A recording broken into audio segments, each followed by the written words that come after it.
നമസ്കാരം. MC ന്യൂസിന്റെ പ്രത്യേക തെരഞ്ഞെടുപ്പ് പരിപാടിയിലേക്ക് സ്വാഗതം. ഇന്ന് MC ന്യൂസ് ചർച്ച ചെയ്യുന്നത് കണ്ണൂർ ജില്ലയിലെ വിവിധ അസംബ്ലി മണ്ഡലങ്ങളെക്കുറിച്ചാണ്. ആദ്യം നമുക്ക് മണ്ഡലങ്ങളിലെ വിവിധ നിയമസഭാ മണ്ഡലങ്ങളെയും അവിടുത്തെ നിലവിലുള്ള MLA-മാർ ആരൊക്കെയാണെന്നും അതുപോലെ തന്നെ രാഷ്ട്രീയ സാഹചര്യങ്ങളെക്കുറിച്ചും ഒന്ന് പരിശോധിക്കാം. അതിനു മുമ്പ് ഇന്ന് നമ്മോടൊപ്പം അതിഥികളായി എത്തിയിരിക്കുന്നവരെ ആദ്യം ഒന്ന് പരിചയപ്പെടാം. LDF-നെ പ്രതിനിധീകരിച്ച് CG പ്രദീപ് ആണ് എത്തിയിരിക്കുന്നത്. അതുപോലെ തന്നെ UDF-നെ പ്രതിനിധീകരിച്ച് ബിജു കണ്ണൂർ, NDA പ്രതിനിധീകരിച്ച് ജയശങ്കർ പിള്ള എന്നിവർ ആണ് ഇന്ന് നമ്മോടൊപ്പം ചർച്ചയിൽ പങ്കുചേരുക. അതിനു മുമ്പായിട്ട് വിവിധ മണ്ഡലങ്ങളുടെ രാഷ്ട്രീയ സാഹചര്യം നമുക്കൊന്ന് പരിശോധിച്ച് തിരിച്ചു വരാം.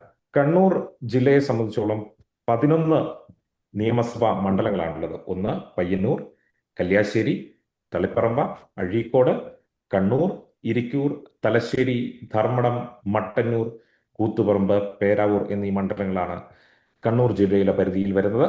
ആദ്യം പയ്യന്നൂരിലെ രാഷ്ട്രീയ സാഹചര്യം കഴിഞ്ഞ വർഷങ്ങളിൽ അല്ലെങ്കിൽ കഴിഞ്ഞ ടേമുകളിൽ എങ്ങനെയായിരുന്നു എന്നുള്ള കാര്യം നമുക്ക് നോക്കാം.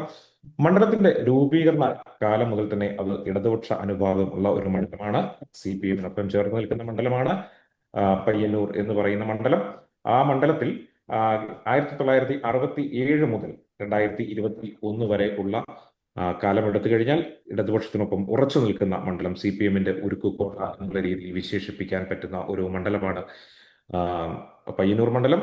കഴിഞ്ഞ തവണ അവിടെ TI മധുസൂദൻ ആയിരുന്നു നിയമസഭയിലേക്ക് എത്തിയിരുന്നത്. എന്നാൽ ഇത്തവണയും മത്സരരംഗത്ത് അദ്ദേഹമുണ്ട്. പക്ഷേ അവിടെ കുറച്ച് വിമത സ്വരങ്ങൾ ഉയരുന്നുണ്ട് എന്നുള്ള കാര്യവുമുണ്ട്. വി കുഞ്ഞികൃഷ്ണൻ ആണ് UDF പിന്തുണയോടെ മത്സരിക്കുന്ന സ്വതന്ത്ര സ്ഥാനാർത്ഥി ആ മണ്ഡലത്തിൽ ഈ വർഷം 2026. അടുത്ത മണ്ഡലം എന്ന് പറയുന്നത് കല്യാശ്ശേരി മണ്ഡലമാണ്. കല്യാശ്ശേരി മണ്ഡലം അതുപോലെ തന്നെ കമ്മ്യൂണിസ്റ്റ് പാർട്ടിയുടെ ഒരു ഉറച്ച കോട്ട എന്ന രീതിയിൽ വിശേഷിപ്പിക്കാൻ പറ്റുന്ന ഒരു മണ്ഡലമാണ്. CPM-ന്റെ വിജിൻ ആയിരുന്നു കഴിഞ്ഞ തവണ അവിടെ നിന്ന് മണ്ഡലത്തെ പ്രതിനിധീകരിച്ച നിയമസഭയിൽ എത്തിയത്. അവിടെ ഇത്തവണ മത്സരിക്കുന്ന വിജിൻ തന്നെയാണ് CPM-ന്റെ മത്സരിക്കുന്നത്.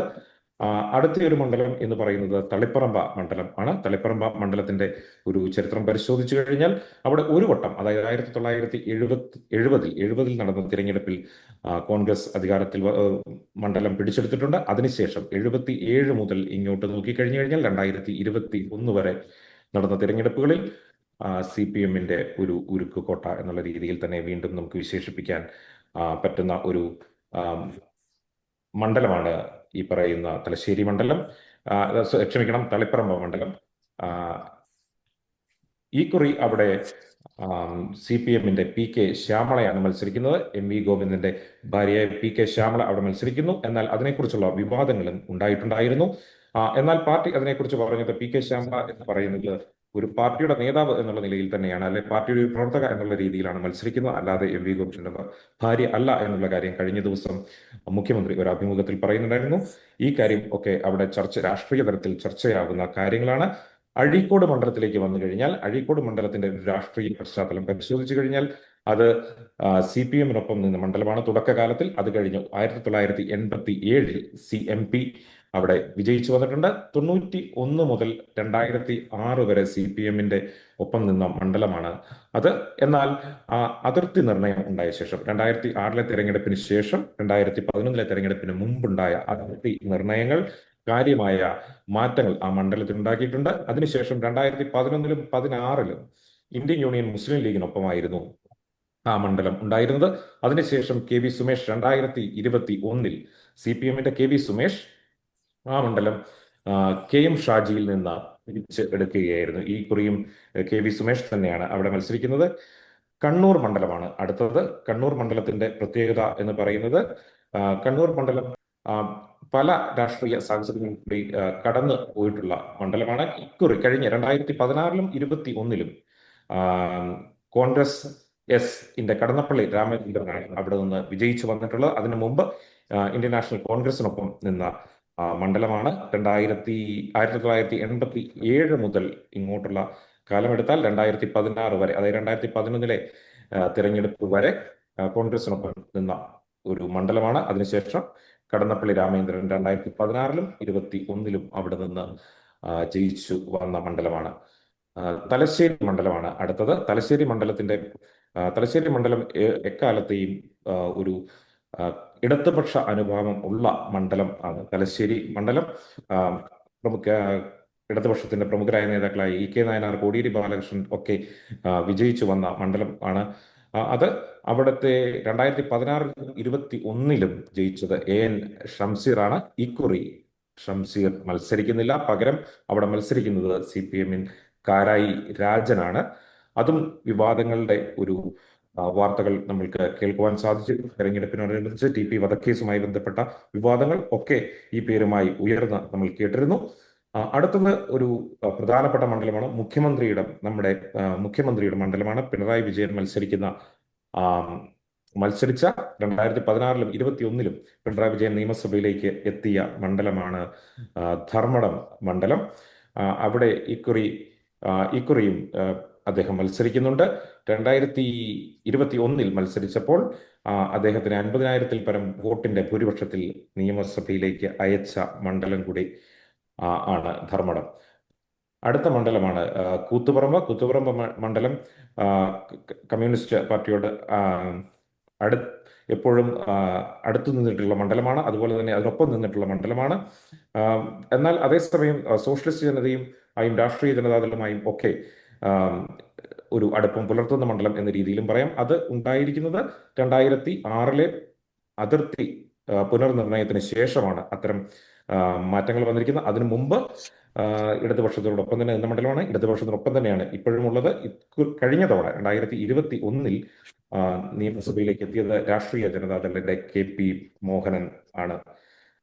അടുത്തത് മട്ടന്നൂർ മണ്ഡലമാണ്. മട്ടന്നൂർ മണ്ഡലവും അതുപോലെ തന്നെ കമ്മ്യൂണിസ്റ്റ് പാർട്ടിയുടെ ഒരു ഉറച്ച കോട്ട എന്ന് വേണമെങ്കിൽ വിശേഷിപ്പിക്കാം. കഴിഞ്ഞ തവണ KK ശൈലജ ഇവിടെ നിന്നാണ് നിയമസഭയിലേക്ക് എത്തിയത്. അതിനു മുമ്പ് EP ജയരാജൻ അവിടെ നിന്ന് നിയമസഭയിലേക്ക് എത്തി.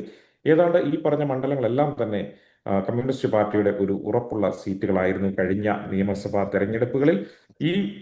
അതേസമയം നമ്മൾ പറയേണ്ട ഒരു കാര്യം ഇനിയുള്ള 2 മണ്ഡലങ്ങളുടെ പ്രത്യേകതയാണ്. അത് രണ്ടും കോൺഗ്രസിനോട് അനുഭാവം പുലർത്തുന്ന ജില്ലയിലെ 2 മണ്ഡലങ്ങളാണ്.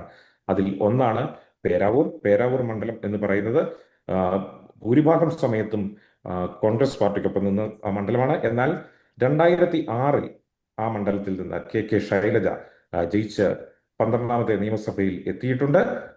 ആ ഒരു പ്രത്യേകത കൂടിയുണ്ട്. ഇക്കുറി മണ്ഡലം പിടിക്കുവാൻ വേണ്ടി KK ശൈലജയെ പാർട്ടി നിയോഗിച്ചിരിക്കുന്നതും ഈ ഒരു മണ്ഡലത്തിലേക്കാണ്. അതിനെ തുടർന്നും ഉള്ള വിവാദങ്ങൾ ഉണ്ടായിരുന്നു. തോൽക്കാൻ വേണ്ടിയാണ് ശൈലജയെ ഈ മണ്ഡലത്തിലേക്ക് അയച്ചത് എന്നുള്ള ഒരു വിവാദമുണ്ടായിരുന്നു. എന്നാൽ സണ്ണി ജോസഫിനെ പോലെ KPCC അധ്യക്ഷനായ സണ്ണി ജോസഫിനോടൊപ്പം എതിർത്ത് നിൽക്കാൻ പറ്റിയ ഒരു കാൻഡിഡേറ്റ് KK ശൈലജയാണ് എന്നുള്ള കാര്യത്തിൽ ആണ് പാർട്ടി പറഞ്ഞത്. അങ്ങനെ ആണ് ഇവിടുത്തെ ഒരു രാഷ്ട്രീയ ചിത്രം. ഇരിക്കൂർ ഏതൊരു മണ്ഡലത്തെയും കോൺഗ്രസ് തോറ്റാലും ഇരിക്കൂറിൽ തോൽക്കിൽ KC ജോസഫിന്റെ ഉറച്ച മണ്ഡലം. അതിനുശേഷം ഇപ്പോൾ സജീവ് ജോസഫ് പ്രതിനിധീകരിക്കുന്ന മണ്ഡലം കൂടിയാണ് ഇരിക്കൂർ മണ്ഡലത്തിന്റെ രാഷ്ട്രീയ ചരിത്രത്തിൽ 1982 ശേഷം 2016 വരെ KC ജോസഫ് തന്നെയായിരുന്നു KC ജോസഫിന്റെ മണ്ഡലം എന്നുള്ള രീതിയിൽ അറിയപ്പെടുന്ന മണ്ഡലം കൂടിയാണ് ഇരിക്കൂർ. ഇതാണ് പൊതുവെ ഉള്ള രാഷ്ട്രീയ ചിത്രം. എന്നാൽ ഈ മണ്ഡലങ്ങളിലൊക്കെ തന്നെയും BJP ക്രമാനുഗതമായി അവരുടെ വോട്ടിംഗ് വിഹിതം ഉറപ്പിക്കുന്നുള്ള ഒരു സാഹചര്യം കൂടി നമ്മൾ കാണുന്നുണ്ട്. വളരെ കൃത്യമായി, വളരെ പതുക്കെയാണെങ്കിലും ഈ മണ്ഡലങ്ങളിൽ എല്ലാം തന്നെ BJP അവരുടെ സാന്നിധ്യം അറിയിക്കുന്നുണ്ട്. അവർ പിടിക്കുന്ന വോട്ടുകൾ വളരെ നിർണായകമാകുന്ന സാഹചര്യം എല്ലാം തന്നെയുണ്ട്. BJP പിടിക്കുന്ന വോട്ടുകളായിരിക്കും ആര് ജയിക്കണം, ആര് തോൽക്കണം എന്നുള്ള കാര്യത്തിൽ ഈ പല മണ്ഡലങ്ങളിലെയും വിധി നിർണ്ണയിക്കാനും ഉള്ള ഒരു സാധ്യത. കാരണം ചില മണ്ഡലങ്ങളിൽ വളരെ കുറഞ്ഞ ഭൂരിപക്ഷമുള്ള മണ്ഡലങ്ങളുണ്ട്. പക്ഷേ ഉറച്ച കോട്ടകൾ എന്ന് നമ്മൾ പറഞ്ഞ പല മണ്ഡലങ്ങളിലും ആ ഒരു വോട്ടുകൾ സ്വാധീനിക്കാൻ സാധ്യതയും ഇല്ല. നമുക്ക് അതിഥികളിലേക്ക് പോകാം. ആദ്യം ഇടതുപക്ഷത്തിന്റെ കണ്ണൂരെ പ്രതീക്ഷകളെ കുറിച്ച് നമുക്ക് CG പ്രദീപിനോട് ചോദിക്കുന്നു. ശ്രീ പ്രദീപ്, എന്താണ് ഇടതുപക്ഷത്തിന് കണ്ണൂരിൽ ഉള്ള ഒരു പ്രതീക്ഷ? അതിപ്പോ നമ്മുടെ നാട്ടില് രജനീകാന്തിന്റെ പടം ഇറങ്ങുമ്പം ഈ പടം ജയിക്കുവോ എന്നുള്ളൊരു ചോദ്യമില്ല, ജയിക്കുവോ തോക്കുമോ എന്നുള്ള ചോദ്യമില്ല, അത് എത്ര കോടി ക്ലബിൽ വരും എന്നുള്ളതേ ഉള്ളൂ. ഈ പറഞ്ഞ പോലെ തന്നെ കണ്ണൂരിൽ നിലവിൽ 12-ൽ 9 ഉണ്ട്. അതിൽ 12-ൽ 12 ആകുമോ എന്നുള്ള ചോദ്യം മാത്രമേ ഉള്ളൂ ബാക്കി നിൽക്കുന്നത്. ഇവിടെ മാസാജയും പറഞ്ഞ പോലെ തന്നെ നമുക്കറിയാം, ഈ 9 മണ്ഡലങ്ങൾ LDF കഴിഞ്ഞാണ് ജയിച്ച 9 മണ്ഡലങ്ങൾ. ഈ 9 മണ്ഡലങ്ങളിൽ 6 ഭൂരിപക്ഷം 20,000-നും 60,000-നും ഇടയ്ക്ക്. ബാക്കിയുള്ള 2 മണ്ഡലങ്ങളാണ് LDF ജയിച്ച 2 മണ്ഡലങ്ങൾ. അതിലൊരു മണ്ഡലം 10,000-ന്, കൂത്തുപുറം മണ്ഡലം ഏകദേശം 10,000 വോട്ടിന്. 10,000-ൽ താഴെ വോട്ടിന് ജയിച്ച 2 മണ്ഡലങ്ങളുള്ളത് കണ്ണൂരും അതുപോലെ തന്നെ അഴീക്കോടും മാത്രം. അതുകൊണ്ട് എനിക്ക് തോന്നുന്നത് ചർച്ച ഈ അഴീക്കോട് മണ്ഡലത്തെ പറ്റിയും അതുപോലെ തന്നെ കണ്ണൂരിനെ പറ്റിയും പിന്നെ കോൺഗ്രസ് UDF ജയിച്ചിട്ടുള്ള 2 മണ്ഡലങ്ങളെ പറ്റി ചുരുക്കുന്നതായിരിക്കും നമ്മുടെ ഒരു ചർച്ചയ്ക്ക് നല്ലത്. അതിൽ അഴീക്കോടിൻ്റെ കാര്യത്തിൽ നമുക്കറിയാം, അഴീക്കോട് 2 തവണ അടുപ്പിച്ച് ജയിച്ച UDFന്റെ സ്ഥാനാർത്ഥി. സാധാരണഗതിയിൽ നമുക്കറിയാം, ഇപ്പോൾ കഴിഞ്ഞ തവണ അവിടെ അദ്ദേഹത്തെ തോൽപ്പിച്ചുകൊണ്ട് KV സുമേഷ് ജയിക്കുന്ന ഏകദേശം 6,000 ചില്ലറ വോട്ടിന്. സാധാരണ അത്തരം ഒരു മാർജിനിലൊക്കെ തോറ്റെടുത്ത് സാധാരണ തോറ്റ MLA എന്ന് നമ്മൾ പറയുന്ന ആൾക്കാർ ആ മണ്ഡലത്തിൽ തന്നെ നിന്ന് മണ്ഡലം തിരിച്ചു പിടിക്കാനാണ് ശ്രമിക്കുന്നത്. അവിടെ നിന്നിട്ട് കാര്യമില്ല എന്ന് ഉറപ്പായതുകൊണ്ട് തന്നെ ഷാജി നേരെ പോയത് കാസർഗോഡിനാണ്. കാസർഗോഡ് നിന്ന് ആൾക്കാർ ഓടിച്ചപ്പോൾ മലപ്പുറത്ത് വന്ന് ലാൻഡ് ചെയ്തിട്ടുണ്ട്, മലപ്പുറത്തല്ല വേങ്ങര. അതുകൊണ്ട് തന്നെ അവർക്ക് പോലും പ്രതീക്ഷയില്ല അവിടെ ഇനി ആ മണ്ഡലത്തെ പറ്റി. അതോടൊപ്പം കണ്ണൂര് കടന്നപ്പള്ളി രാമേന്ദ്രൻ കഴിഞ്ഞ 2 തവണയായി ജയിക്കുന്നു. പണ്ടത്തെ ഒരു പാരമ്പര്യം നോക്കിയാൽ കോൺഗ്രസ് UDF ഏറ്റവും കൂടുതൽ ജയിച്ച ഒരു മണ്ഡലം അത്. പക്ഷെ കഴിഞ്ഞ 2 തവണയായിട്ട് കടന്നപ്പള്ളി രാമേന്ദ്രൻ അവിടെ ജയിക്കുന്നു. ഇത്തവണ കടന്നപ്പള്ളി രാമചന്ദ്രനെ ജയിപ്പിക്കുന്ന കാര്യം K. സുധാകരനും കൂട്ടരും നോക്കിക്കോളൂ, ഞങ്ങൾക്ക് നല്ല ഉറപ്പുണ്ട്. അത് ഒരു സംശയവും വേണ്ട. പുറത്തു പോകാൻ സാധ്യതയുണ്ടായിരുന്ന സുധാകരനേക്കാളും ശക്തനാണ് അകത്തുള്ള സുധാകരൻ എന്നാണ് ഞങ്ങൾ കരുതുന്നത്. അതിൽ പ്രത്യേകിച്ച് സുധാകരൻ അന്ന് വാക്കുകൊടുത്തതാണ്, സുധാകരനോട് കോൺഗ്രസ് നേതൃത്വം വാക്കുകൊടുത്തതാണ്. MP ആക്കിയ സമയത്ത് അദ്ദേഹത്തെ നിയമസഭയിൽ ഇലക്ഷൻ വരുമ്പോൾ ഇവിടെ മത്സരിപ്പിക്കാൻ വാക്കുകൊടുത്താണ്. ആ വാക്ക് അദ്ദേഹത്തോട് പാലിച്ചില്ല എന്ന് മാത്രമല്ല, സാധാരണഗതിയിൽ സുധാകരൻ മാറുമ്പോൾ സുധാകരന്റെ നോമിനിയോട് മത്സരിക്കുന്ന ഒരു പതിവാണ് ഉണ്ടായിരുന്നത്. സുധാകരൻ മാറിയപ്പം പണ്ട് അബ്ദുള്ളക്കുട്ടി, അദ്ദേഹത്തിന്റെ പ്രതിപക്ഷനായിട്ട് അബ്ദുള്ളക്കുട്ടി 2 തവണ വന്നു. പക്ഷേ ഇത്തവണ സുധാകരന്റെ ഏറ്റവും വലിയ പാർട്ടിക്കുള്ളിലെ എതിരാളിയായിട്ടുള്ള ഒരാളാണ് ഇവിടെ UDFന്റെ സ്ഥാനാർത്ഥിയായിട്ട് വരുന്നത്. അതുകൊണ്ട് തന്നെ ആ മണ്ഡലത്തിന്റെ കാര്യത്തിലും ഏകദേശം നമുക്ക് ധാരണയുണ്ട്.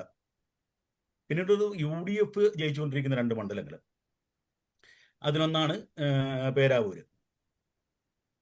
ഇപ്പം UDF കൂടുതൽ ജയിച്ചിട്ടുള്ള ഒരു മണ്ഡലമാണ്, സംശയമൊന്നുമില്ല. പക്ഷേ ഇത്തവണ നോമിനേഷൻ കൊടുത്ത ദിവസം തന്നെ LDF ജയിച്ചു അവിടെ. കാരണം ഷൈല ടീച്ചർ എന്ന് പറയുന്ന അത്രയും സ്വീകാര്യതയുള്ള ഒരു സ്ഥാനാർത്ഥി അവിടെ വന്നതോടുകൂടി ആ മണ്ഡലം LDF പിടിച്ചടക്കുമെന്നുള്ള കാര്യത്തിൽ സംശയമൊന്നുമില്ല. ഇപ്പം അസാദ് പറഞ്ഞപ്പോൾ സംസാരിച്ചപ്പം പറഞ്ഞു ഷൈല ടീച്ചറിനെ തോൽപ്പിക്കാൻ കൊണ്ട് നിർത്തിയാണോ എന്നുള്ള ആരോപണം ഉണ്ട് നിൽക്കുന്നത്.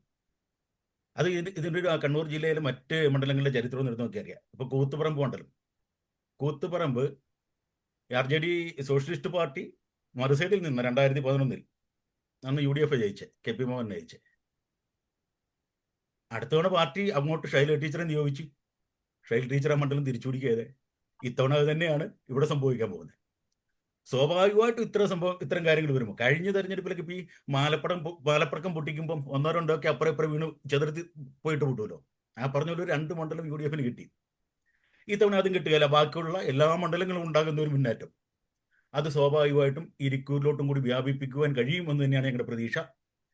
കണ്ണൂരിലെ മറ്റ് മണ്ഡലങ്ങളിൽ ഉണ്ടായിട്ടുള്ള ഒരു വികസനവും ഇരിക്കൂരിൽ കൊണ്ടുവരുവാൻ നിലവിൽ കാലങ്ങളായി അവിടെ അവിടെ തുടർന്നുകൊണ്ടിരിക്കുന്ന UDFന്റെ MLA-മാർക്ക് സാധിച്ചിട്ടില്ല. അതുകൊണ്ട് തന്നെ ഇരിക്കൂരും ഇത്തവണ LDF-നൊപ്പം ചേരുമെന്നുള്ള ഉറച്ച പ്രതീക്ഷയാണ് ഞങ്ങൾക്കുള്ളത്. മറ്റു കാര്യങ്ങൾക്കും ചില വിവാദങ്ങളെ പറ്റിയുള്ള സൂചനകളൊക്കെ തന്നു. അത് മുമ്പോട്ട് ചർച്ച വരുമ്പോൾ നമുക്ക് അതിനെപ്പറ്റി സംസാരിക്കാം. ഇപ്പോൾ നമ്മോടൊപ്പം കോൺഗ്രസ് അല്ലെങ്കിൽ UDF-നെ പ്രതിനിധീകരിച്ച് ശ്രീ ബിജു മണിയഞ്ചിറ ചേരുന്നുണ്ട്. അദ്ദേഹത്തോട് നമുക്ക് UDF-ന്റെ ജില്ലയിലെ പ്രതീക്ഷകൾ എന്തൊക്കെയാണെന്ന് ചോദിക്കാം. ഇപ്പോൾ 2 സീറ്റാണ് ജില്ലയിലുള്ളത്. ബാക്കിയുള്ള സീറ്റുകളിൽ ഇപ്പോൾ നമ്മൾ കഴിഞ്ഞ കുറച്ച് കാലങ്ങളായി കണ്ടുവരുന്ന ഒരു ചരിത്രം എന്ന് പറയുന്നത് LDF-നൊപ്പം നിൽക്കുന്ന ഒരു ചരിത്രമാണ്. അല്ലെങ്കിൽ LDF-ന്റെ ഉറച്ച കോട്ടയാണ് കണ്ണൂർ എന്നുള്ള ഒരു ഇതാണ് നമ്മൾ കാണാറുള്ളത്. എന്ത് തോന്നുന്നു താങ്കൾക്ക്? എന്റെ മുന്നേ സംസാരിച്ച CPM പ്രതിനിധി പറയുന്നത് ഞാൻ കേട്ടു. അത് നമുക്ക് കണ്ണൂർ വെച്ച് തന്നെ തുടങ്ങാം. കണ്ണൂരിനെ കുറിച്ചാണ് നമ്മൾ സംസാരിക്കുന്നത്. K. സുധാകരനെ കുറിച്ച്. K. സുധാകരനെ CPM ഇത്രമാത്രം ബഹുമാനിക്കുന്നുണ്ട് എന്നറിഞ്ഞതിൽ സന്തോഷമുണ്ട്. അദ്ദേഹത്തെ ഇവർ ഇത്രമാത്രം പേടിക്കുന്നുണ്ട് എന്നറിഞ്ഞതിൽ സന്തോഷമുണ്ട്. കാരണം സുധാകരൻ ആക്ഷനുകൾ പലപ്പോഴും കണ്ടിട്ടുള്ളതാണ്. ആക്ഷൻ എടുത്ത കേരള മുഖ്യമന്ത്രിയുടെ ആക്ഷനെ കുറിച്ച് സുധാകരൻ പറഞ്ഞിട്ടുണ്ട്. അതുകൊണ്ടായിരിക്കും അവർക്ക് അത്ര പേടിയുള്ളത്. ഇനി ഇവന്റ് കോൺഗ്രസ് പാർട്ടി ഒരിക്കലും നിങ്ങൾ ഒരു കേഡർ പാർട്ടിയായിട്ട് കമ്പയർ ചെയ്യാൻ പാടില്ല.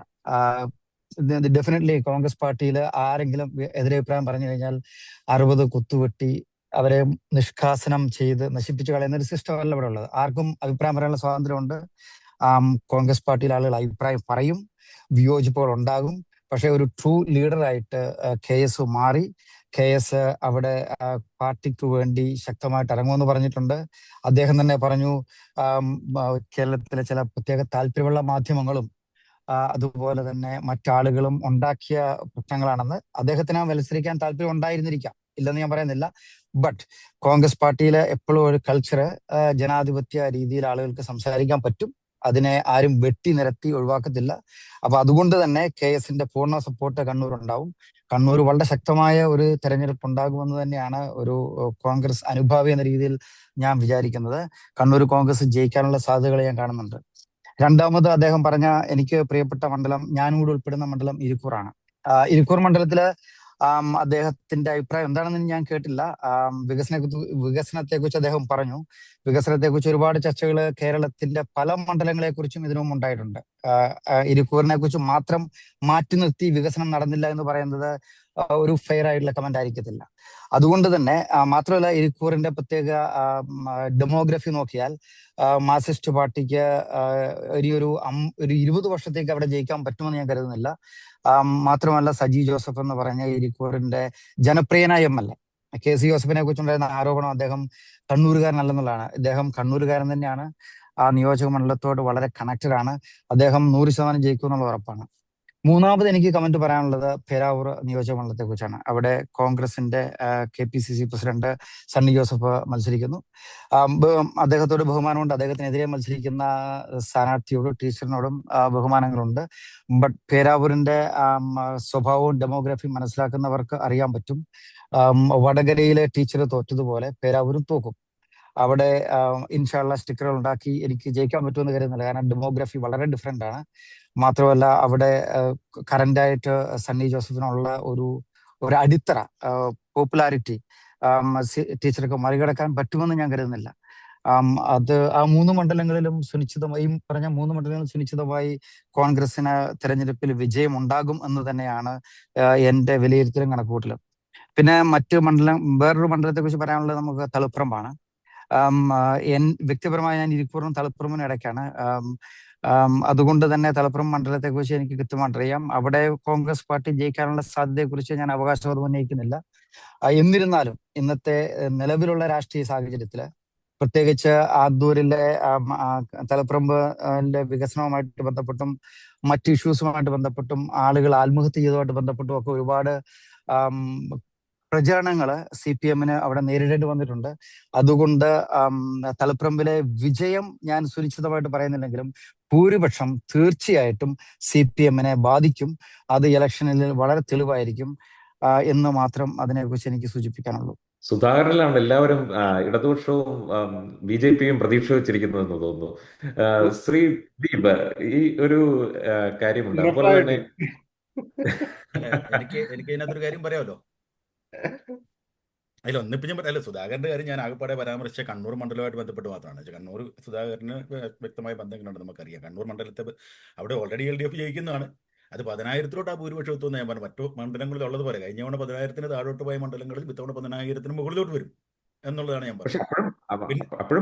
അപ്പോഴും ഇതുള്ള ഒരു പ്രശ്നം എന്താണെന്ന് വെച്ച് കഴിഞ്ഞാൽ പാർട്ടിയിലെ പല മണ്ഡലങ്ങളിലും പാർട്ടിയുടെ ഇപ്പം കയ്യിലുള്ള മണ്ഡലങ്ങളിലെ തന്നെ പലവിധ പ്രശ്നങ്ങളുണ്ടല്ലോ. ആ പ്രശ്നങ്ങൾ എങ്ങനെ ഇപ്പം ഈ പയ്യന്നൂർ മണ്ഡലം എടുത്തു കഴിഞ്ഞാൽ അവിടെ V കുഞ്ഞികൃഷ്ണൻ അവിടെ UDF-ന്റെ സ്വതന്ത്രനാണ്. അതുപോലെ തന്നെ K ശ്യാമളയുടെ വിഷയം പാർട്ടിക്കുള്ളിൽ തന്നെ പല ആൾക്കാർക്കും പ്രശ്നമുണ്ടായിട്ടുണ്ട്. അതുപോലെ തന്നെ ശൈലജ ടീച്ചറിന്റെ മണ്ഡല മാറ്റത്തെക്കുറിച്ച് തന്നെ പാർട്ടിക്കുള്ളിൽ രണ്ടഭിപ്രായം. മുഖ്യമന്ത്രി അതിനെ വളരെ ഭംഗിതരാണ് അത് പറയുകയുണ്ടായി. പാർട്ടിയുടെ പോയി ഒരു സീറ്റ് പിടിച്ചെടുക്കാൻ വേണ്ടിയാണ് പേരാവൂരിലേക്ക് ടീച്ചറെ അയച്ചതെന്നുള്ള കാര്യം. പക്ഷേ അങ്ങനെ പറയുമ്പോഴും ഇത് എത്രത്തോളം ആളുകൾക്ക് വിശ്വസനീയമായ രീതിയിൽ ഇത് ആൾക്കാരിലേക്ക് എത്തിക്കാൻ പറ്റുമെന്നുള്ള ഒരു കാര്യമുണ്ടല്ലോ. അതിൽ കാര്യത്തിൽ ഒരു മറുപടി പറയാനുള്ളേ, ഇപ്പം അവിടെ 2 മണ്ഡലങ്ങളിൽ CPM-ൽ നിന്ന് വിട്ടുപോയ TK ഗോവിന്ദൻ മാഷും അതുപോലെ തന്നെ ശ്രീ കുഞ്ഞികൃഷ്ണനും മത്സരിക്കുന്നു. ഇതിൽ പണ്ട് കണ്ണൂരിൽ തന്നെയുള്ള ഒരു കഥയുണ്ട്. കണ്ണൂരിൽ നിന്ന് ശബരിമലയ്ക്ക് ഒരു 20 അംഗ സംഘം പോയി. കുറേ വഴി ചെന്ന് ശബരിമലയിലെ തിരക്ക് നമുക്കറിയാലോ. കുറേ കഴിയുമ്പോഴത്തേക്ക് മറ്റേ പെരിയസ്വാമിയെ കാണുന്നില്ല. ബാക്കി 19 പേരും കൂടി അന്വേഷിച്ച് നടന്നിട്ടും പെരിയസ്വാമിയെ കിട്ടിയല്ലോ. കുറേ കഴിയുമ്പോൾ നമുക്കറിയാം ശബരിമലയിൽ അനൗൺസ്മെന്റ് ഉണ്ടല്ലോ, പോലീസിന്റെ അനൗൺസ്മെന്റ് വരുന്നു. കണ്ണൂരിൽ നിന്ന് വന്ന 20 അംഗ സംഘത്തിലെ കൂട്ടം തെറ്റിപ്പോയ 19 പേരെയും കാത്ത് പെരിയസ്വാമി ശരംകുത്തിയാലിൽ കാത്തു നിൽക്കുന്നുണ്ട്. ആർക്കാണ് വഴി തെറ്റിപ്പോയെന്നുള്ളത് മനസ്സിലായില്ലേ? ആരാണ് കൂട്ടം തെറ്റിപ്പോയെന്നുള്ളത്. അതുകൊണ്ട് ഈ കൂട്ടം തെറ്റിപ്പോവുള്ളൂ. ഈ പറഞ്ഞ ടി.കെ. ഗോവിന്ദൻ മാഷിന്റെ കുടുംബത്തിൽ നിന്നുള്ളവരടക്കം. ഇപ്പൊ ഇവരെക്കാളൊക്കെ വലിയ ആൾക്കാർ പോയിട്ടുള്ളൊരു ജില്ലയാണ് അല്ലേ? എം പി രാഘവൻ എത്രയോ ശക്തനായിരുന്നു, എത്രയോ പ്രതാപിയായിരുന്നു, പാർട്ടിയുടെ സംസ്ഥാന സെക്രട്ടറി മെമ്പറായിരുന്നു. ഒരുപക്ഷെ പാർട്ടി വിട്ട് പോയില്ലായിരുന്നെങ്കിൽ എനിക്കറിയത്തില്ല. പിന്നീട് ഒരുപക്ഷെ പാർട്ടിയുടെ സംസ്ഥാന സെക്രട്ടറിയോ ഈ പറഞ്ഞ മുഖ്യമന്ത്രിയോ ഒക്കെ ആകാൻ സാധ്യതയുള്ള ഒരാളായിരുന്നു. ആ എം പി രാഘവൻ പോയിട്ട് കുലുങ്ങാത്ത ഒരു ജില്ലയാണ് ടി.കെ. ഗോവിന്ദൻ മാഷും അതുപോലെ തന്നെ ശ്രീ കുഞ്ഞികൃഷ്ണനും പോയതുകൊണ്ട് ഇല്ലാതായി പോകുന്നൊക്കെ നമ്മൾ പ്രതീക്ഷിക്കുന്നതിൻ്റെ ഒരു ഒരു അടിസ്ഥാനം വേണ്ടേ? അതുപോലെ തന്നെ ഇപ്പം ശ്യാമള ടീച്ചറുടെ കാര്യം, ഞാനിതിൻ്റെ ഇതിൽ മറുസൈഡിൽ ഒരു കാര്യം, ഈ അഴിമതി ആരോപിച്ചും മറ്റു കാര്യങ്ങൾ ആരോപിച്ചും ഒക്കെ പോകുന്ന കുഞ്ഞികൃഷ്ണനും അതുപോലെ തന്നെ ഗോവിന്ദൻ മാഷും ഒക്കെ ചെന്നുപെട്ടേക്കുന്ന സ്ഥലം ഏതാ? ഏറ്റവും പരിപാവനമായ ഒരു സ്ഥലത്ത് അവർ ചെന്നുപെട്ട്. അതാണ് അതിൻ്റെ ഏറ്റവും വലിയൊരു തമാശ. ഇപ്പം അതുപോലെ തന്നെ ശ്യാമള ടീച്ചറുടെ കാര്യം പറഞ്ഞു. ശ്യാമള ടീച്ചർ, നമ്മൾ ആദ്യം കോൺഗ്രസ് എടുക്കേണ്ട നിലപാട്, കോൺഗ്രസ് പറയേണ്ട നിലപാട്, സ്ത്രീകൾ ജനാധിപത്യ പ്രക്രിയയിലോട്ട് വരുന്നതിൽ എന്താണ് നിങ്ങളുടെ അഭിപ്രായം? അതാണ് ആദ്യം പറയണ്ടേ. ശ്യാമള ടീച്ചർ വന്നത് ഗൗതം മാഷിന്റെ ഭാര്യ ആയതുകൊണ്ടല്ലല്ലോ. SFI കാലഘട്ടം തൊട്ട് തന്നെ SFIയുടെ കോളേജ് യൂണിയൻ വൈസ് ചെയർമാനായി തുടങ്ങി, അതിനുശേഷം DYFIയുടെ ജില്ലാ ഭാരവാഹിയായി, മഹിളാ അസോസിയേഷന്റെ സംസ്ഥാന നേതാവായി, ആന്തൂരിലെ മുനിസിപ്പാലിറ്റിയുടെ ചെയർപേഴ്സണായി 2 തവണ ഇരുന്ന്, ഇതെല്ലാം കഴിഞ്ഞിട്ടാണ് അവിടെ MLA സ്ഥാനത്തേക്ക് പരിഗണിക്കുന്നത്. മറിച്ച് ഇപ്പോൾ ഇവർ പറയുന്ന ഒരവസ്ഥയിൽ അതിന്റെ പേര് പറഞ്ഞിട്ട് ടി.കെ. ഗോവിന്ദൻ മാഷ് അപ്പുറം എന്നിട്ട് നോക്കുമ്പോൾ കാണുന്നത് പാലക്കാട് ആലങ്കോട് മത്സരിക്കുന്ന ആരാ? ആലങ്കോട് മത്സരിക്കുന്ന വി.കെ. ശ്രീകണ്ഠൻ MP യുടെ ഭാര്യ. ഞാനൊരിക്കലും ഇവർ പറയുന്നത് പറയാലോ, പക്ഷെ സ്ത്രീകൾ വരണം. അതുകൊണ്ട് തന്നെ അവിടെ വി.കെ. ശ്രീകണ്ഠന്റെ ഭാര്യയായിട്ടുള്ള ശ്രീമതി തുളസി വരുന്നതിനെ ഇവർ പറയുന്ന രീതിയിൽ ഞങ്ങൾ പറയാം. ശ്രീകണ്ഠന്റെ ഭാര്യ എന്ന് ഞങ്ങൾ പറയല. അത് ഇവരുടെ സംസ്കാരം, ഞങ്ങൾ പറയല. അതിൽ കോൺഗ്രസ് അവരുടെ ഒരു നിലപാട് വ്യക്തമാക്കിയാൽ മതി. പിന്നെ ഇപ്പം കോൺഗ്രസിന്റെ പ്രതിനിധി പറഞ്ഞു, ഞങ്ങൾ ജനാധിപത്യ പാർട്ടിയാണ്, ഞങ്ങൾ മറ്റേ കൂടെയുള്ളവരെ ഒന്നും ചെയ്യല, ഞങ്ങളെല്ലാം ജനാധിപത്യപരമായിട്ട് പറഞ്ഞ ദിവസം തീർക്കുന്ന പാർട്ടിയാണ് നിങ്ങളല്ലേ, സ്ഥിരമായിട്ട് പറയുന്ന 52 വീട്ടിന്റെ കഥയൊക്കെ പറഞ്ഞു. കോൺഗ്രസിന്റെ കേരളത്തിലെ ചരിത്രം എഴുതിയ മൊയ്യാരത്തി ശങ്കരനെ തല്ലിക്കൊന്ന പാർട്ടിയാണ് കോൺഗ്രസ് പാർട്ടി. കോൺഗ്രസിന്റെ ചരിത്രം എഴുതിയ ആളെ തല്ലിക്കൊന്നു. അതുപോലെ തന്നെ ഇപ്പം കെ സുധാകരന്റെ കാര്യം പറഞ്ഞല്ലോ. കെ സുധാകരന്റെ അളിയൻ പുഷ്പരാജ് എങ്ങനാണ് ഇപ്പൊ 2 കാലം നടക്കുന്നുണ്ടോ ഇല്ലയോ എന്ന് കൂടി കോൺഗ്രസ്സുകാർ പറയണ്ടേ? ഇത് കഴിഞ്ഞിട്ട് പോയ CPM-ന്റെ അക്രമത്തെ പറ്റിയൊക്കെ ചർച്ച ചെയ്യുന്നത്. ഈ കേരളത്തിലെ ഏതെങ്കിലും ഒരു നേതാവ് ഒരു കൊലപാതകത്തിന് നേതൃത്വം കൊടുത്തിട്ട് മൈക്കിലൂടെ പ്രസംഗിച്ച ചരിത്രമുണ്ടോ? അവിടെ ഒരുത്തനെ വെടിവെച്ചിട്ടിട്ട് വരിക എന്ന് പറഞ്ഞ ചരിത്രമുണ്ടോ? അതുകൊണ്ട് നിങ്ങൾ സമാധാനത്തിന്റെ വെള്ളരിപ്രാവുകളായിട്ടൊക്കെ ചമഞ്ഞോ? അത് കേരളത്തിലെ ജനങ്ങൾ വിശ്വസിക്കുന്നില്ല. നിങ്ങൾ ഇത്തരം നടത്തുന്ന പ്രചരണങ്ങൾ ചിലപ്പോൾ കണ്ണൂരിന് പുറത്ത് പണ്ട് ഏശിയിട്ടുണ്ടാവും. കണ്ണൂരിൽ അത് ഏശിയിട്ടില്ല എന്നതിന്റെ തെളിവാണ് 20,000-നും 50,000-നും 60,000-നും LDF-ന്റെ സ്ഥാനാർത്ഥികൾ ജയിക്കുന്നത്. കേരളത്തിന് പുറത്തും നിങ്ങളുടെ ആ പ്രചാരണം ഇപ്പോൾ വിലപ്പോവുകയാണ്. പിന്നെ BJP-യുടെ ഒരു സാധ്യതകളെ പറ്റി ജയശങ്കർ പിള്ള പറഞ്ഞു. ഇതിന്റെ ഈ സർക്കാരിന്റെ പാർട്ടിയുടെ നിലപാട് എല്ലാവരുടെയും അവകാശങ്ങൾ സംരക്ഷിക്കപ്പെടണമെന്നുള്ളതാണ്. അതുകൊണ്ട് തീർച്ചയായിട്ടും സ്വപ്നം കാണാനുള്ള അവകാശം എല്ലാവർക്കും ഉണ്ട്. മെയ് 4 വരെ സ്വപ്നം കാണാനുള്ള അവകാശം. അത് കാണുമ്പോഴത്തേക്ക് ബ്ലാക്ക് ആൻഡ് വൈറ്റ് വേണ്ട, കളർ സ്വപ്നം തന്നെ കണ്ടു എന്നുള്ള ഞങ്ങൾക്ക് പറയാനുള്ളത്. കണ്ണൂർ ജില്ലയിൽ ഒരിടത്ത് പോലും BJP രണ്ടാമത് പോലും എത്തുകയില്ല, ഒരു സീറ്റിൽ പോലും രണ്ടാമത് പോലും എത്തുകയില്ല എന്നുള്ള കാര്യം ഇത് പറയുമ്പോഴും അദ്ദേഹത്തിനും അറിയാം. സ്വാഭാവികമായിട്ട് അദ്ദേഹം ആ പാർട്ടിയെ പ്രതിനിധീകരിച്ചു വന്നിരിക്കുമ്പോൾ എന്തെങ്കിലും സാധ്യതകളൊക്കെ പറയാൻ വേണ്ടി പറയുന്നു എന്നുള്ളത് മാത്രമുള്ളെന്ന് അദ്ദേഹത്തിനും അറിയാം, നമുക്കും അറിയാം. അങ്ങനെയാണോ മറ്റെന്തെങ്കിലും ശ്രീജ കാര്യത്തിൽ അഭിപ്രായ വ്യത്യാസം ഉണ്ടെങ്കിൽ നമുക്ക് ആണോ പറയാം. ശ്രീ ജയശങ്കർ? എന്താണ് നമ്മൾ ഒരു ഇലക്ഷന്റെ ഒരു കഴിഞ്ഞ കുറെ കാലഘട്ടത്തിലെ ഒരു റിസൾട്ട് പരിശോധിക്കുമ്പോൾ ക്രമാനുഗതമായ വർധനം എന്താണെങ്കിലും പാർട്ടിക്ക് ഉണ്ടാകുന്നുണ്ട്. ബി.ജെ.പിയുടെ കാര്യമാണ് ഞാൻ ചോദിച്ചത്, ശ്രീ ജയശങ്കർ പിള്ള. ബി ജെ പിയുടെ കണ്ണൂർ എന്നല്ല കേരളത്തിലാകമാനം വലിയൊരു തെരഞ്ഞെടുപ്പ് അലയുണ്ട്. ജനങ്ങളുടെ ഇടയിൽ വലിയൊരു മാറ്റം സംഭവിച്ചിട്ടുണ്ട്. അവർ ചിന്തിച്ചു തുടങ്ങി. പണ്ട് നമ്മൾ ലഘുലേഖകൾ CPM വിതരണം ചെയ്യുന്ന ലഘുലേഖകൾ മാത്രം കണ്ടുപഠിച്ചതല്ലേ, കോൺഗ്രസിന്റെ കവലപ്രസംഗങ്ങൾ കേട്ട് വോട്ട് ചെയ്തിരുന്ന ഒരു ജനവിഭാഗം അല്ല ഇന്ന് കേരളത്തിലുള്ളത്. അവർക്ക് കിട്ടിക്കൊണ്ടിരിക്കുന്ന ആനുകൂല്യങ്ങൾ അത് എവിടെ നിന്ന് വരുന്നു? അവരുടെ സ്വന്തം ബാങ്കിലേക്ക്, അല്ലാണ്ട് പാർട്ടി ഏരിയ സെക്രട്ടറിയോ അല്ലെങ്കിൽ വാർഡ് സെക്രട്ടറിയോ കൊണ്ടുപോയി പെൻഷൻ കൊടുക്കുമ്പോൾ അതിൽ നിന്ന് 500 മേടിച്ച് പോക്കറ്റ് ഇടുന്നോ, അല്ലെങ്കിൽ 100 മേടിച്ച് പോക്കറ്റ് ഇടുന്നോ, ഒരു ലൈഫ് മിഷന്റെ വീട് കൊടുക്കുമ്പോൾ ഓരോ തവണ പൈസ അനുവദിക്കുമ്പോഴും 1000 രൂപ പോക്കറ്റിലിട്ടിട്ട് കൊടുക്കുന്ന ആ ഒരു വികസനം എന്താണെന്ന് ജനങ്ങൾക്ക് വ്യക്തമായി അറിയാം. അത് ജനങ്ങൾ മനസ്സിലാക്കി കഴിഞ്ഞു. അതുപോലെ നമ്മുടെ കുടുംബശ്രീ സ്ത്രീകളുടെ കൂട്ടായ്മയിൽ വാട്സപ്പ് മെസ്സേജിലൂടെ നിങ്ങൾ ഇന്നത്തെ മീറ്റിങ്ങിന് കൊടി പിടിക്കാൻ വന്നില്ലെങ്കിൽ 500 രൂപയും ബിരിയാണി അവിടെ കിട്ടും, ഇന്ന് പണിക്ക് പോകണ്ട, വന്നില്ലെങ്കിൽ നാളെ മുതൽ നിങ്ങൾ റോളിൽ ഇല്ല എന്ന് പറയുന്ന മെസ്സേജുകളൊക്കെ ഈ ലോകം മുഴുവനുണ്ട്. പിന്നെ സ്ത്രീകളെ നമ്മൾ മുൻപന്തിയിലേക്ക് കൊണ്ടുവരണം, സ്ത്രീകളുടെ അവകാശങ്ങളെ പറ്റി അവരെ നമ്മൾ രാഷ്ട്രീയ മുൻപന്തിയിലേക്ക് കൊണ്ടുവരുന്ന കാര്യം പ്രദീപ് ഇവിടെ പറയുന്ന കേട്ടു. ശരിയാണ്, കേരളത്തിലെ ഇടതുപക്ഷം സ്ത്രീകളുടെ കൂടെ നിന്നതുകൊണ്ട് എത്ര മുഖ്യമന്ത്രിമാരായിരുന്നു, വനിതാ മുഖ്യമന്ത്രിമാർ നമുക്കുണ്ടായത്? ശൈലജ ടീച്ചർ കഴിഞ്ഞ 2 തെരഞ്ഞെടുപ്പിലും കേരളത്തിന്റെ മുഖ്യമന്ത്രിയായിരുന്നു. CPM-ന്റെ മാത്രമായിരുന്നു, പക്ഷെ ജനങ്ങളുടെ ആയിരുന്നില്ല. വോട്ട് കിട്ടി ജയിച്ചു, ശൈലജ ടീച്ചർ പഴയ പണിക്ക് പോയി, മുഖ്യമന്ത്രിയായില്ല. ഗൗരിയമ്മ നമുക്ക് ഓർമ്മയില്ലേ? ഗൗരിയമ്മ അത് പാർട്ടി കിട്ടി പോയതാണ്, അവർക്ക് സീറ്റ് ഉണ്ടായിരുന്നു. പ്രദീപിന് എന്തോ തോന്നുന്നു. എല്ലാ തെരഞ്ഞെടുപ്പ് സമയത്തും ആലപ്പുഴയിൽ നിന്ന് ഒരാൾ പോയിട്ടുണ്ട്. ഇനി 51 വെട്ടി ഭരിച്ച അയാളും പാർട്ടി, അവർക്കും ഇപ്പൊ MLA ആയിട്ട് അവിടെ സീറ്റുണ്ട്. രമ. പാർട്ടിയുടെ ശക്തി കേരളത്തിലാകമാനം ക്ഷയിച്ചു കഴിഞ്ഞിരിക്കുന്നു.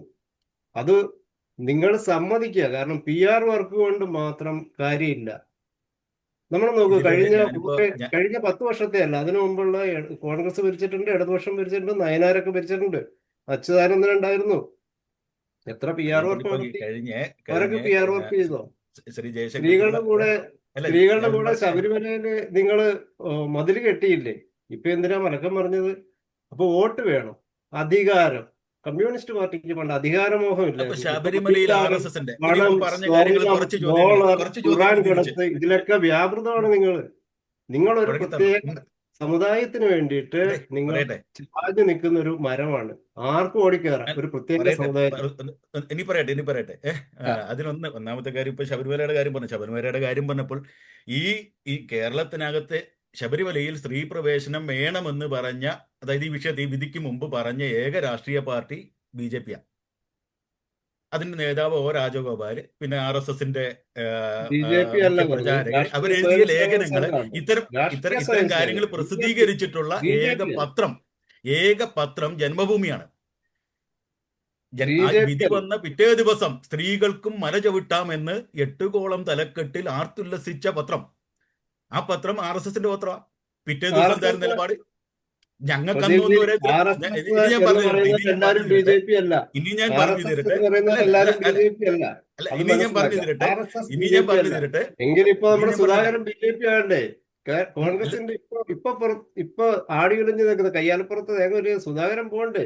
അങ്ങനെ എത്രയോ കോൺഗ്രസ്സുകാര്, നമ്മുടെ കണ്ണൂര്, ആലുവ, എത്രയോ അങ്കമാലി ഭാഗങ്ങൾ, എത്രയോ കോൺഗ്രസ്സുകാരാണ്. നിങ്ങൾ രാജഗോപാലിനെ തള്ളി പറയുന്നുണ്ടോ ഇല്ലയോ?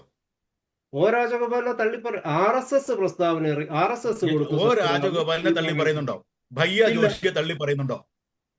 അവർ RSSന്റെ ഇതിൽ പറഞ്ഞു കാണും. പക്ഷെ BJP അങ്ങനെ ഒരു സത്യം രാജഗോപാല് BJP നേതാവായിരിക്കുന്ന കാലത്ത് ജന്മഭൂമിയിൽ ലേഖനം എഴുതിയിട്ടുണ്ട്, സ്ത്രീകളെ പ്രവേശിപ്പിക്കണം. ഞാൻ ആ ചോദ്യത്തിന് ഒരു മറുചോദ്യം ചോദിക്കട്ടെ? പിണറായി വിജയൻ പരസ്യമായിട്ടൊരു പ്രസംഗം നടത്തി, ജമാഅത്തെ ഇസ്ലാമി ഞങ്ങളുടെ കൂടെ ഉണ്ട് എന്ന് കഴിഞ്ഞ തെരഞ്ഞെടുപ്പില്. അപ്പോൾ കൂടെ ഉണ്ട് എന്ന് പിണറായി വിജയൻ പറഞ്ഞ ഒരു പ്രസ്താവന കാണിച്ചു തരാം. ഇസ്ലാമിയുടെ കൂടെയാണ്. കാണിച്ചു അപ്പൊ തരാമോ? നിങ്ങളിപ്പോ തള്ളി പറയുന്നുണ്ടോ ഞങ്ങൾ കാണിച്ചു തരാമോ? അല്ല, നമ്മൾ ചെറിയൊരു ആരോപണം ചോദ്യം. ഉന്നയിക്കുമ്പോൾ നിങ്ങൾ അങ്ങനെ തള്ളി ആരോപണം പറഞ്ഞാൽ ഉന്നയിക്കുമ്പോൾ ഞാൻ ഇപ്പൊ ആരോപണം ഉന്നയിക്കുമ്പോൾ ഞാൻ പറയട്ടെ, രാജഗോപാലൻ തള്ളി ഇത് പറയാം. ഓ രാജഗോപാൽ എഴുതിയ ലേഖനവും പയ്യ ജോഷി എഴുതിയ ലേഖനവും ഒക്കെ ഞാൻ ഇതിന് ശേഷം ഞാൻ തീർച്ചയായിട്ടും വേണമെങ്കിൽ താങ്കൾക്ക് അയച്ചു തരാം. ഈ പറഞ്ഞാൽ പിണറായി വിജയൻ ഇങ്ങനെ പറഞ്ഞതിന്റെ ഒരു പ്രസ്താവന ഇതിന് ശേഷം എനിക്ക് അയച്ചു തന്നാൽ നമുക്ക് ഇവിടെ നമ്പർ ഞാൻ വീഡിയോ അയച്ചു തരാം. പറ്റുമെങ്കിൽ ഞാൻ പറയുന്ന ഈ ഇലക്ഷന് ശേഷം ഈ പറഞ്ഞ പോലെ നിങ്ങളൊരു ചാനലും കൂടെ നിങ്ങൾ ഇതുപോലെ ഒരു ചർച്ചയും കൂടെ സംഘടിപ്പിച്ചിട്ട് അതിനകത്ത് ഇത്തരം കാര്യങ്ങൾ ഇന്ന് പറഞ്ഞ ആരോപണങ്ങളൊന്നും ഉന്നയിക്കാൻ തെളിവ് കാണിക്കാനുള്ള ഇതിപ്പോ ഇന്നിപ്പോ എന്തൊക്കെ ചർച്ച വരുമെന്ന് അറിയത്തില്ല. അതുകൊണ്ട് നമ്മൾ മുഴുവൻ കാര്യങ്ങളും കൊണ്ടുവന്നിട്ടില്ല. അതുകൊണ്ട് അതൊന്നും. പിന്നെ ഒരു പ്രധാനപ്പെട്ട കാര്യം, ഇന്നത്തെ ദിവസം അത് പറഞ്ഞു പോയില്ലെങ്കിൽ ഞാൻ ഈ ചർച്ചയിൽ ഇരിക്കുന്നതിൽ അർത്ഥമില്ലാത്തതുകൊണ്ട് ഞാൻ പറയട്ടെ, വികസിത കേരളമാണ് BJPയുടെ ലക്ഷ്യം. ഇന്ന് തിരുവനന്തപുരത്ത് വന്ന് തുണി ഉടുക്കാത്ത സ്വാമിയുടെ മുമ്പിൽ തലയും കുത്തി നിന്ന് നമസ്കരിച്ചിട്ട് ഈ കേരളത്തിന്റെ ഇതുവരെയുള്ള എല്ലാ സംസ്കാരങ്ങളെയും എല്ലാ വികസനങ്ങളെയും ഇല്ലാതാക്കിയിട്ട് പ്രാകൃതാവസ്ഥയിലേക്ക് ഈ നാടിനെ കൊണ്ടുപോകുന്ന പാർട്ടിയാണ് വികസിത കേരളത്തെ പറ്റി സംസാരിക്കുന്നത്. സത്യം പറഞ്ഞു കഴിഞ്ഞപ്പോ നമുക്ക് അതിനകത്ത് രാഷ്ട്രീയ ഭേദമന്യേ ലജ്ജിക്കണ്ടേ? എല്ലായ്പ്പോഴും നമ്മുടെ കുംഭമേള നടന്ന യുപിയെ നോക്കി നിങ്ങൾ ഇതേ സംസാരിക്കാറുണ്ട്. ഈ കാനഡയിൽ നിന്നാണ് നമ്മൾ സംസാരിക്കുന്നത്. ഇവിടെ ഞാൻ പറഞ്ഞു, ഇവിടെ നാട്ടിൽ ഈ പലയിടത്തും ഇത്തരത്തിൽ തുണിയെടുക്കുക സന്യാസിമാരുടെ ചരിത്രമൊക്കെ ഉണ്ടെങ്കിലും നമുക്ക് അഭിമാനത്തോടെ പറയാൻ നമ്മുടെ നാട്ടിൽ ഇതില്ല, കേരളത്തിൽ ഇതില്ല എന്ന് നമുക്ക് പറയാൻ പറ്റുമായിരുന്നു. എന്തൊരു ലജ്ജാകരമായ അവസ്ഥ. അമേരിക്കയിലെ ഹാർവാർഡ് യൂണിവേഴ്സിറ്റിയിൽ പഠിച്ച് ബിരുദം എടുത്ത് വന്ന BJPയുടെ പ്രസിഡന്റ് അത്രയും വലിയ വിദ്യാഭ്യാസമുള്ള ആളാണ്. ചെയ്യാൻ പാടുള്ളൂ. നിങ്ങൾ തിരുത്തണം കേട്ടോ. ശരിക്കും പറഞ്ഞാൽ നിങ്ങൾ തന്നെ നിങ്ങളുടെ നേതാക്കളെ തിരുത്തണം. കാവ്യെടുത്ത് തുണി ഉടുക്കാത്ത സന്യാസിമാരുടെ അടുത്ത് പോയത് തൃശ്ശൂര് നിങ്ങളുടെ SFIയുടെ യൂണിറ്റ് സെക്രട്ടറിയും ജില്ലാ സെക്രട്ടറിയും ഇരുന്ന ആളാണ് ഇന്ന് നാവായില് ഇപ്പൊ ഞങ്ങളുടെ സംഘടനയെല്ലാം വിട്ടുപോയി കഴിഞ്ഞിട്ട് ഒരാൾ പോയിട്ട് സന്യാസിയായോ, അയാൾ പോയിട്ട് വേറെന്തെങ്കിലും ആയോ. ഇപ്പൊ അബ്ദുള്ളക്കുട്ടി നിങ്ങളുടെ കൂടെ ഉണ്ടല്ലോ, അതേ അവസ്ഥയിലോ ഞങ്ങൾ അയാളെ കാണുന്നുള്ളൂ. അബ്ദുള്ളക്കുട്ടിയുടെ ഒക്കെ പറ്റിയ പോലത്തെ ഒരു സംഭവം അയാളെ കാണുന്നുള്ളൂ. അതുപോലാണോ BJPയുടെ സംസ്ഥാന അധ്യക്ഷൻ വികസിത കേരളത്തെ പറ്റി സംസാരിക്കുന്ന? ഇപ്പം പറഞ്ഞു അവിടെ മറ്റേ അദാലത്ത് നടത്തിയിട്ട് ആയിരങ്ങളുടെ നിവേദനം വികസനത്തെ പറ്റി മേടിക്കുന്നയാള് ഇത്തരം ഇത് രാഷ്ട്രീയ ഭേദമന്യേ ഞാൻ പറയുന്നത് ജയശങ്കർ പിള്ള രാഷ്ട്രീയ അഭിപ്രായം എല്ലാം മാറ്റിവെക്കാൻ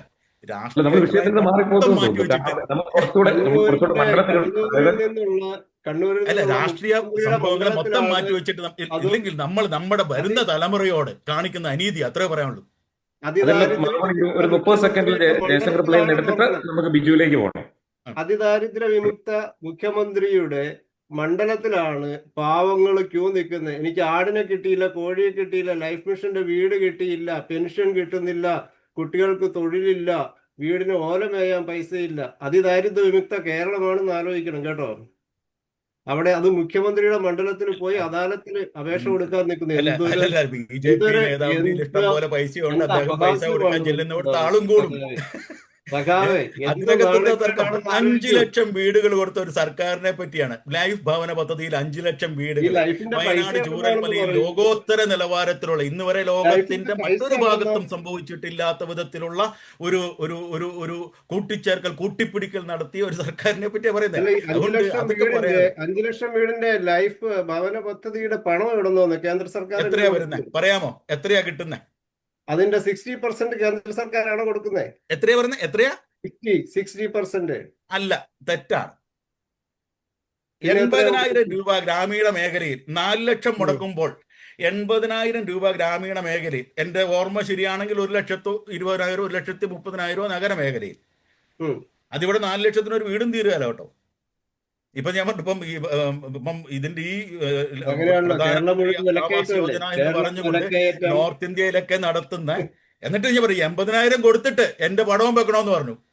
80,000 കൊടുത്തത് മാത്രമല്ല എന്റെ പടം വെക്കണം. അവിടെ ഒരാളുടെയും പടം വെക്കുക എന്ന ആർജവത്തോടെ പറഞ്ഞ മുഖ്യമന്ത്രി ഇതെല്ലാം പറഞ്ഞതിന്റെ പേരില ഫണ്ടുകളെല്ലാം തടഞ്ഞു വെക്കുന്നതും. PM ശ്രീ പോയി സൈൻ ചെയ്ത് കണ്ടില്ലേ? അല്ല, അതാ പറഞ്ഞ ഈ ഫണ്ടുകളെല്ലാം നിങ്ങൾ അത് അന്നേരം കൃത്യമായി ഞങ്ങൾ പറഞ്ഞല്ലോ, ഇവിടുത്തെ സിലബസ് ഞങ്ങളോ തീരുമാനിക്കോളൂ എന്ന് പറഞ്ഞിട്ട് തന്നെ സൈൻ ചെയ്തേ. അല്ല, സിലബസ് ഞങ്ങൾ തന്നെ തീരുമാനിക്കൊള്ളുന്നാ പറഞ്ഞേക്കുന്നത്. അപ്പൊ സൈൻ ചെയ്താലോ ഇല്ലയെന്ന് സിലബസ് ഇവിടുത്തെ ഞങ്ങൾ തീരുമാനിക്കുള്ളൂ. നമ്മളൊരു മറയിട്ട് ഇപ്പം മട്ടന്റെ മറയിൽ നിന്ന് ഗോമൂത്രമാണ് രണ്ട് ക്യാൻസറിന്റെ ഔഷധം എന്ന് കേരളത്തിൽ ഒരു സ്കൂളിലും പഠിപ്പിക്കുകയില്ല. പുഷ്പക വിമാനം അതായത് ഈ വിമാനം കണ്ടുപിടിച്ചത് രാവണനാണെന്നും ഇത്തരം സംഭവങ്ങളൊന്നും കേരളത്തിൽ ഒരു സ്കൂളിൽ പഠിപ്പിക്കുകയില്ല. അതെല്ലാം ഇടതുപക്ഷം മാറ്റി പറയും. ശബരിമലയിലെ കണ്ടില്ലേ, തട്ടയിട്ടവരെ എല്ലാം നിരത്തി നിർത്തിയിട്ട് ഇപ്പൊ എന്തിനു മാറ്റി പറഞ്ഞു? വോട്ട് വേണം. ഞങ്ങളെന്താ മാറ്റിയേ? അന്നും ഞങ്ങളുടെ നിലപാടെന്താ ശബരിമല വിഷയത്തിൽ? അന്നും ഞങ്ങളുടെ നിലപാടെന്താ? ആ നിലപാട് മാറ്റിയത് കോടതിയാ. കോടതിയാണ് പറഞ്ഞ വിധി മാറ്റിവെച്ച. കോടതി പറയുന്ന വിധി നടപ്പാക്കാനാണ് സർക്കാർ. സർക്കാരിന്റെ നിലപാട് എന്തായിരുന്നു? സർക്കാരിന്റെ നിലപാട് സ്ത്രീ പ്രവേശനം നിങ്ങൾ നടപ്പിലാക്കിയല്ലോ. അല്ല, അത് കോടതി വിധിച്ചു. അതെ, കോടതി അഭിപ്രായം മാറ്റിയ. കോടതി പിന്നെ പറഞ്ഞത് വേണ്ടെന്ന് അല്ലേ? അപ്പൊ ഈ കോടതി വിധികളെല്ലാം ഇവിടെ നടപ്പിലാക്കാറുണ്ടോ? അല്ല, കോടതി വിധി നടപ്പാക്കാൻ ഒരു സർക്കാരിന്റെ ബാധ്യത ഉണ്ടല്ലോ, വേണ്ടേ? അല്ല, എല്ലാ വിധികളും നടപ്പിലാക്കിയിട്ടുണ്ടോ? അല്ല, വേണ്ട എന്നുള്ള അഭിപ്രായം ഉണ്ടോ? കോടതി വിധികൾ നടപ്പാക്കണ്ട എന്നുള്ള അഭിപ്രായം ഉണ്ടോ? ഇത്ര എടിപിടിന്ന് നടപ്പിലാക്കിയിട്ടുണ്ടോ എല്ലാ വിധികളും?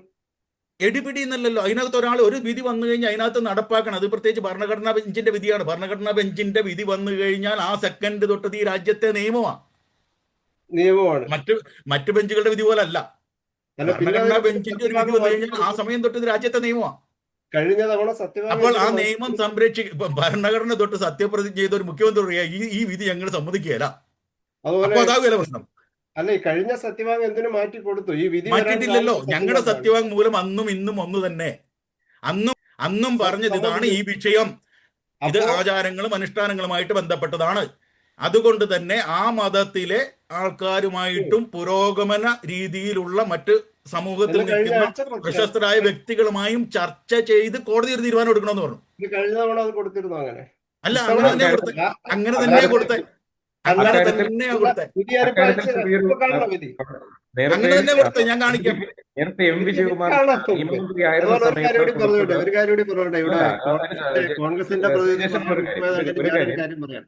നിയമമന്ത്രി ആയിരുന്ന എം വിജയകുമാർ അന്ന് നിയമമന്ത്രിയായിരുന്നു. അന്ന് സുപ്രീം കോടതിയിൽ കൊടുത്ത സത്യവാങ്മൂലം എന്ന് പറയുന്നത് സ്ത്രീ പ്രവേശനത്തിന് അനുകൂലമായ ഒരു ഇതാണ് സർക്കാർ അന്ന് കോടതിയിൽ കൊടുത്തിരുന്നത് എന്നുള്ളതാണ് എന്റെ ഓർമ്മ.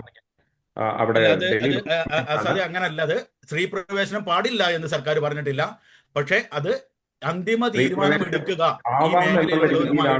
സത്യവാങ്മൂലം കൊടുത്തത് എന്നുള്ളതാണ് എന്റെ ഓർമ്മ. അന്ന് ഞാൻ സുപ്രീം കോടതി ഞാൻ പറഞ്ഞേ, സ്ത്രീ പ്രവേശനം വേണമെന്നോ വേണ്ടെന്നോ അല്ല, അന്തിമ തീരുമാനം എടുക്കുന്നതിന് മുമ്പ് വാർത്തയായിരുന്നു അത് ഭയങ്കര.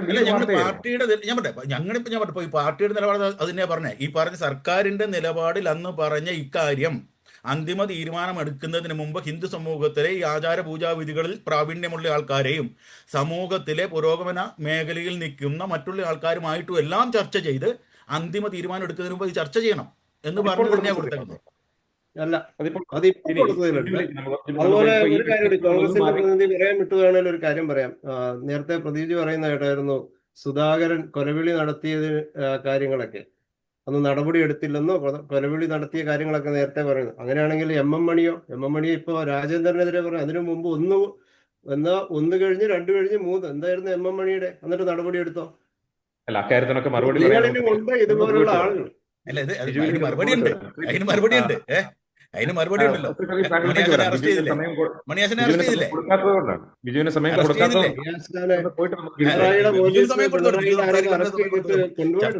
ചർച്ച മണ്ഡലത്തിലോട്ടും കൂടെ കുറച്ചുകൂടെ. ശ്രീ ബിജു, താങ്കൾക്ക് കേൾക്കാമെന്ന് പ്രതീക്ഷിക്കുന്നു. കേൾക്കാം, പറഞ്ഞോളൂ. ഞാൻ നേരത്തെ പറഞ്ഞാലും ശ്രീ ജയശങ്കർ പിള്ള പറഞ്ഞതിനുള്ള മറുപടി. സോറി, ഞാൻ രണ്ടുപേരുടെയും വാദഗതികള് കംപ്ലീറ്റ് കേട്ടില്ല. ബട്ട് ഇടയ്ക്ക് വെച്ച് എന്റെ നെറ്റ്വർക്ക് കട്ടായി. പക്ഷെ എനിക്ക് അവർ പറഞ്ഞതിന്റെ ഒരു നട്ഷല് മനസ്സിലായത് ഞാൻ പറയാം. എനിക്ക് ഇവരെ രണ്ടുപേരോടും പറയാനുള്ള, കേരളത്തെ തീവ്ര ഇടതുപക്ഷവും ഇന്ത്യയെ തീവ്ര വലതുപക്ഷവും നശിപ്പിച്ചുകൊണ്ടിരിക്കുകയാണ്. ഒരു മോഡേൺ സിസ്റ്റത്തില് എങ്ങനെ ഇവർക്ക് മതത്തിന് ഇത്രമാത്രം പ്രസക്തി കൊടുക്കാൻ പറ്റും? അതാണ് എനിക്ക് മനസ്സിലാവാത്തത്. ഇന്ത്യ ഭരിക്കുന്ന ബി ജെ പി മതത്തെ വെച്ച് വോട്ടാക്കി ഭരിക്കാൻ ശ്രമിക്കുന്ന തീവ്ര വലതുപക്ഷവും കേരളത്തിലുള്ള സി പി എം തീവ്ര ഇടതുപക്ഷ നിലപാടിൽ കൂടെ മുന്നോട്ട് പോവാണ്. ഞാൻ കണ്ണൂർ ജനിച്ചു വളർന്നവനാണ്. നിങ്ങൾ ഇവർ രണ്ടുപേരും എവിടെയാണ് ജനിച്ചതെന്ന് എനിക്കറിയില്ല. കണ്ണൂർ തളിപ്പറമ്പില് ഞാൻ പൈനൂർ കോളേജിൽ പോകുന്ന സമയത്ത് കല്ല് കൊത്ത് മിഷനെതിരെ സമരം ചെയ്തവരാണ് സി പി എമ്മുകാരൻ. അതുപോലെ നവോദയ വിദ്യാലയം വന്നപ്പോൾ സമരം ചെയ്തവരാണ് സി പി എം. അതിനും അപ്പുറത്തേക്ക് പോയ പയ്യന്നൂർ കോളേജിൽ ഞാൻ പോകുന്ന സമയത്ത് പരിയാരം മെഡിക്കൽ കോളേജ് ഇനാഗുറേഷന് വേണ്ടി ആന്തുല എന്ന ഇന്ത്യയുടെ ആരോഗ്യ മന്ത്രിയെ ഹെലികോപ്റ്ററിൽ കരുണാകരനും എം വി രാഘവനും കൊണ്ടുവന്നപ്പം അവിടെ വഴിയിൽ കിടന്നുകൊണ്ട് സമരം ചെയ്തതാണ് CPM. അങ്ങനെ ഒരു കാലഘട്ടത്തില് വികസനത്തെ കംപ്ലീറ്റ് എതിർത്ത ഒരു പ്രസ്ഥാനമാണ് CPM. അപ്പം CPM മാത്രമല്ല, CPMനെ കുറിച്ചുള്ള മറ്റൊരു ഏറ്റവും കലുഷിതമായ വേറെ ആരോപണം, അക്രമ രാഷ്ട്രീയത്തെ കയ്യും മെയ്യും മറന്ന് ഉണരുന്ന ആൾക്കാരാണ് CPM. ഇനി ഇന്ത്യയിലേക്ക് പോയാലോ? ഇന്ത്യയിലേക്ക് പോയി കഴിഞ്ഞാൽ പാട്ട കൊട്ടിയിട്ട് കോവിഡിനെ ഓടിക്കാമെന്ന് പറയുന്ന രാഷ്ട്രീയ നേതൃത്വം, ചാണകം മൂത്രം കുടിച്ചു കഴിഞ്ഞാൽ അസുഖം പോകുമെന്ന് പറയുന്ന രാഷ്ട്രീയ നേതൃത്വം, ഇങ്ങനെ ഈ നമ്മുടെ സംസ്ഥാനത്തിന്റെയും രാജ്യത്തിന്റെയും നവയുഗത്തിലേക്കുള്ള പ്രയാണത്തെ തടസ്സപ്പെടുത്തുന്ന രാഷ്ട്രീയ ഐഡിയോളജീസ് ആണ് ഈ രണ്ടു പാർട്ടി. അവിടെയാണ് നെഹ്റുവിയൻ സോഷ്യലിസവും ഈ മിഡിൽ സെക്ടറിൽ കൂടെ പോകുന്ന പൊളിറ്റിക്സ് നമുക്ക് ആവശ്യമുള്ളത്. ഇന്ത്യയുടെ ഭാവി നിർണയിക്കുന്നത് ഇന്ത്യയുടെ വില്ലേജേഴ്സ് ആണെന്ന് പണ്ട് മഹാത്മാഗാന്ധി പറഞ്ഞിട്ടുണ്ട്. ഇന്ത്യയുടെ ഭാവി നിർണയിക്കുന്ന മതമല്ല, മതം മനുഷ്യനെ നന്നാക്കാനുള്ള ഉപാധിയാണ്. നെഹ്റു പറഞ്ഞിട്ടുണ്ട്, എനിക്ക് ഏറ്റവും നല്ല ക്രിസ്ത്യാനിയെയും എനിക്ക് ഏറ്റവും നല്ല മുസൽമാനെയും എനിക്ക് ഏറ്റവും നല്ല ക്രിസ്ത്യാനിയെ വേണ്ടതെന്ന്, ഹിന്ദുവിനെ വേണ്ടതെന്ന്.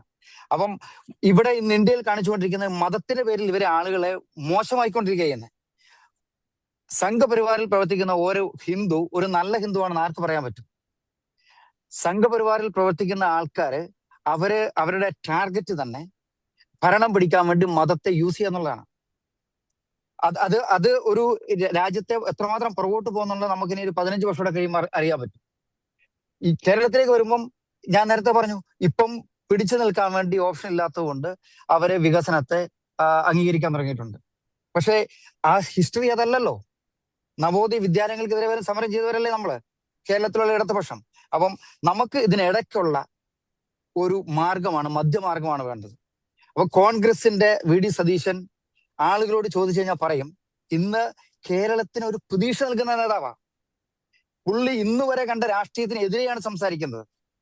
അപ്പൊ ആ കേരളത്തിന് പ്രതീക്ഷ നൽകുന്ന ആൾക്കാരെ ഇന്ന് ഞാനിവിടെ കാനഡയിലുള്ളത്, നമ്മൾ മിക്കവാറും എല്ലാവരും കാനഡയിലുള്ള ഈ പാനലിലുള്ളത്, എനിക്ക് എല്ലാവരും പേഴ്സണലി അറിയത്തില്ല. എന്തുകൊണ്ടാണ് നമ്മുടെ ചെറുപ്പക്കാർ കേരളം വിട്ട് കേരളത്തിന് പുറത്തേക്ക് പോകുന്നത്? എന്തുകൊണ്ടാണ് ഒരു ചെറുപ്പക്കാരന് ചങ്കുറപ്പില്ലാത്തത് കേരളത്തിൽ നിൽക്കാൻ? CPMനും BJPക്കും പറയാം കോൺഗ്രസ് ഭരിച്ചത് കൊണ്ടാണെന്ന്. പക്ഷെ അത് ഫെയർ ആയ ഒരു ആർഗ്യുമെന്റ് ആയിരിക്കത്തില്ല. നമ്മുടെ നാട്ടിലെ ചെറുപ്പക്കാർ നമ്മളൊരു കാര്യങ്ങളെ പറയുമ്പോൾ കുറച്ചുകൂടി നമ്മൾ ആധികാരികമായ ഒരു കണക്കും കൂടെ വെച്ചിട്ട് സംസാരിക്കണം. ഇന്ത്യയിൽ ഏറ്റവും കൂടുതൽ യുവാക്കള് മറ്റ് രാജ്യങ്ങളിലേക്ക് പോകുന്നത് കേരളത്തിൽ നിന്നാണോ? സാറേ, നമ്മള് ജനറൽ പെർസെപ്ഷനിൽ സംസാരിക്കുന്നു. ഇത് നിങ്ങൾ ഉണ്ടാക്കിയെടുത്തൊരു പ്രചരണം. കേരളത്തിൽ നിന്ന് എല്ലാവരും ഓടിപ്പോവാന്നുള്ള പ്രചരണം ഒരിക്കലുമല്ല. കണക്ക് പറയും. എത്രാമത്തെ സ്ഥാനം കേരളത്തിനുണ്ട്? യുവാക്കളുടെ മൈഗ്രേഷൻ, പുറത്തോട്ടുള്ള വിദേശ രാജ്യങ്ങളിൽ സാറിനോട് തിരിച്ച് ഒറ്റ ചോദ്യം ചോദിക്കാം. ഒറ്റ ചോദ്യം, കേരളത്തിലെ ചെറുപ്പക്കാരിൽ ഭൂരിപക്ഷം ഇപ്പോൾ ഉള്ളത് കേരളത്തിലാണോ കേരളത്തിന് പുറത്താണോ? അല്ലെന്ന് അത് ഞാൻ ചോദിക്കുന്നതിന് ഉത്തരം പറ. അല്ല, അതായിക്കോട്ടെ സാർ. കേരളത്തിലുള്ള ചെറുപ്പക്കാർ മൊത്തം മറ്റേ വിദേശത്താണോ? ഒരു സംശയമില്ല, പോയിട്ടുണ്ട്. ഇപ്പൊ ഞാൻ പറഞ്ഞേ, അത് എല്ലാം ഇപ്പൊ കേരളത്തിലോട്ട് വരുന്നില്ലേ? കേരളത്തിലെ സർവകലാശാലകളിൽ ഇപ്പം മറ്റ് 130 രാജ്യങ്ങളിൽ നിന്നുള്ള വിദ്യാർത്ഥികളുടെ പ്രാതിനിധ്യമുണ്ട്. അത് അങ്ങോട്ടും ഇങ്ങോട്ടും പോകുന്നുണ്ട്. അത് കാലം വളർന്നതിന്റെ ഭാഗമാണ്. നമ്മളൊരു പ്രചരണം ഉണ്ടാക്കുക. കേരളത്തിൽ നിന്ന് മുഴുവൻ പേരും പോകുന്നു, എന്നിട്ട് അതിങ്ങനെ വീണ്ടും വീണ്ടും പറഞ്ഞുകൊണ്ടിരിക്കുക വികസന വിരുദ്ധരാണ് LDF.